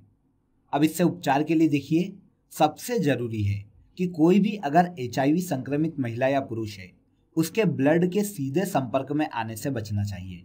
इसके अलावा स्वयं के ब्लड की भी जांच करवाना चाहिए। तो ऐसी कंडीशन में देखिए एड्स को रोका जा सकता है। तो एड्स जो है वायरस से फैलने वाली डिसीज है। तो आंसर सी। पीलिया से दुष्प्रभावित होता है। तो देखिए पीलिया, जिसे जॉइंडिस के नाम से जाना जाता है, इससे मानव के शरीर में यकृत प्रभावित होता है। तो आंसर हो गया यकृत। अब क्वेश्चन आता है कि यह बीमारी किसके कारण फैलती है?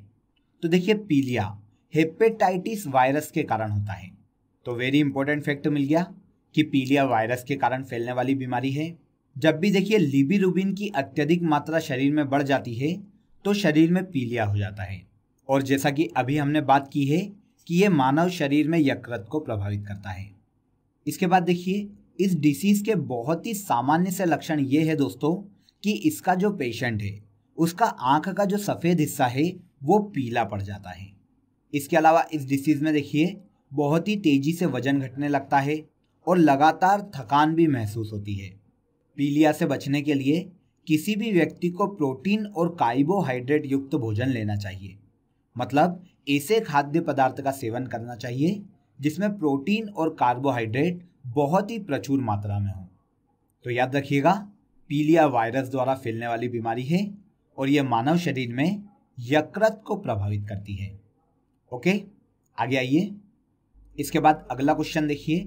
BCG, जिसे बेसिलस कॉलमेंट गुएरिन के नाम से जाना जाता है, इसका टीका निम्न में से किसके लिए लगाया जाता है? तो BCG का जो टीका है वो TB की रोकथाम के लिए लगाया जाता है। TB, जिसे ट्यूबरकुलोसिस के नाम से जाना जाता है, एक बहुत ही संक्रामक बीमारी है और ये बीमारी बैक्टीरिया के द्वारा फैलती है। ये बैक्टीरिया है माइकोबैक्टीरियम और ट्यूबरकुलोसिस। तो इन दो बैक्टीरिया के द्वारा TB की बीमारी फैलती है। इसी बीमारी के इलाज के लिए देखिए BCG का टीका लगाया जाता है। तो आंसर डी यहाँ पर हो गया TB। BCG का जो टीका है वो TB के इलाज के लिए लगाया जाता है। इस बीमारी में देखिए नॉर्मली जो पेशेंट है वो खांसता बहुत ज़्यादा है। इसके अलावा खांसी के कारण उसके सीने में दर्द होता है और बुखार की भी समस्या हो सकती है। इसीलिए देखिए अगर किसी भी व्यक्ति को 1 हफ्ते से ज़्यादा लगातार खांसी चल रही है तो उसे अपनी TB की जांच करवा लेनी चाहिए। संभावना है कि उसे TB हो सकती है। तो TB के निदान के लिए ही BCG का टीका लगाया जाता है। आगे आ जाइए। निम्न में से कौन सा जल जनित रोग है? मतलब कौन सा रोग पानी के कारण होता है? तो देखिए दूषित पानी पी लेने के कारण शरीर में हैजा हो जाता है। तो आंसर सी यहाँ पर सही हो जाएगा। आइए इस डिसीज के बारे में जान लेते हैं। तो देखिए हैजा व्यक्ति द्वारा दूषित भोजन करने या पानी पीने के कारण होने वाली आंत संबंधित बीमारी है और ये डिसीज विब्रियो कॉलरी बैक्टीरिया के कारण फैलती है। तो देखिए यहाँ पर 3 फैक्ट याद रखिएगा। हैजा दूषित जल से होने वाली बीमारी है, ये आंत को प्रभावित करती है और बैक्टीरिया के द्वारा फैलती है। अब इसके लक्षण क्या है? तो देखिए जब भी दूषित पानी या दूषित भोजन कर लेते हैं तो नॉर्मली वोमिटिंग और डायरिया की समस्या देखने को मिलती है। इसके अलावा हैजा में डिहाइड्रेशन और मांसपेशियों में दर्द की समस्या भी हो सकती है। इस डिसीज से बचने के लिए ज़रूरी है कि स्वच्छ जल का प्रयोग किया जाए और अपने आसपास साफ सफाई का विशेष ध्यान रखा जाए। अगर फिर भी देखिए किसी को हैजा हो जाता है तो नॉर्मली हेती वी नाम का टीका लगाया जाता है। तो हेती वी जो वैक्सीन है वो हैजा के इलाज के लिए लगाई जाती है, जो कि एक जल जनित रोग है। क्वेश्चन देखिए, काली मौत किस वायरस को कहा जाता है? तो काली मौत या ब्लैक डेथ के नाम से प्लेग को जाना जाता है। प्लेग देखिए एक प्रकार का इन्फेक्शन है जो कि येर्सिनिया पेस्टिस नाम के एक बैक्टीरिया के कारण फैलता है। तो प्लेग बैक्टीरिया के कारण होने वाली बीमारी है और ये बैक्टीरिया देखिए मुख्य रूप से चूहों में पाया जाता है। इस डिसीज के पेशेंट में देखिए त्वचा का रंग काला पड़ जाता है, बुखार, सिर दर्द और कब्ज की समस्या हो सकती है। तो प्लेग जो है बैक्टीरिया से फैलने वाली डिसीज है। इससे अगर बचना है तो ज़रूरी है कि चूहों को घर से दूर रखा जाए, क्योंकि देखिए चूहों में ही येर्सिनिया पेस्टिस नाम का जो बैक्टीरिया है जो कि प्लेग के लिए जिम्मेदार है, ये पाया जाता है। तो काली मौत के नाम से प्लेग को जाना जाता है। तो आंसर ए यहाँ पर सही हो जाएगा। इसके बाद सबसे लास्ट क्वेश्चन देखिए फ्रेंड्स, इंसुलिन की कमी से शरीर में कौन सा रोग होता है? वेरी वेरी इंपॉर्टेंट और वेरी इजी। आप सभी जानते हैं कि ह्यूमन बॉडी में इंसुलिन की कमी से डायबिटीज हो जाती है, जिसे मधुमेह के नाम से भी जाना जाता है। अब देखिए इंसुलिन एक प्रकार का हार्मोन है जो कि अग्नाशय से निकलता है। वेरी इंपॉर्टेंट फैक्ट है दोस्तों, इसे याद रखिएगा। साइंस के पॉइंट ऑफ व्यू से ये क्वेश्चन एग्जाम में काफ़ी बार पूछा गया है कि इंसुलिन हार्मोन शरीर के किस अंग से निकलता है? तो ये अग्नाशय से स्त्रावित होता है। अब देखिए शरीर में इंसुलिन की कमी के कारण कोशिकाओं तक शुगर ठीक से नहीं पहुंच पाती, जिससे देखिए सेल्स की जो एनर्जी है वो कम होने लगती है। इसीलिए डायबिटीज़ के पेशेंट को देखिए बार बार थकान आती है। अब इस डिसीज़ के लक्षण क्या है? तो देखिए इस डिसीज़ का जो पेशेंट है उनमें बेहोशी आना, दिल की धड़कनें तेज होना और शरीर का बार बार थकना, ये बहुत ही कॉमन फैक्टर हैं और बहुत ही कॉमन सिम्टम हैं। तो याद रखिएगा, इंसुलिन की कमी से मानव शरीर में मधुमेह हो जाता है। क्लियर?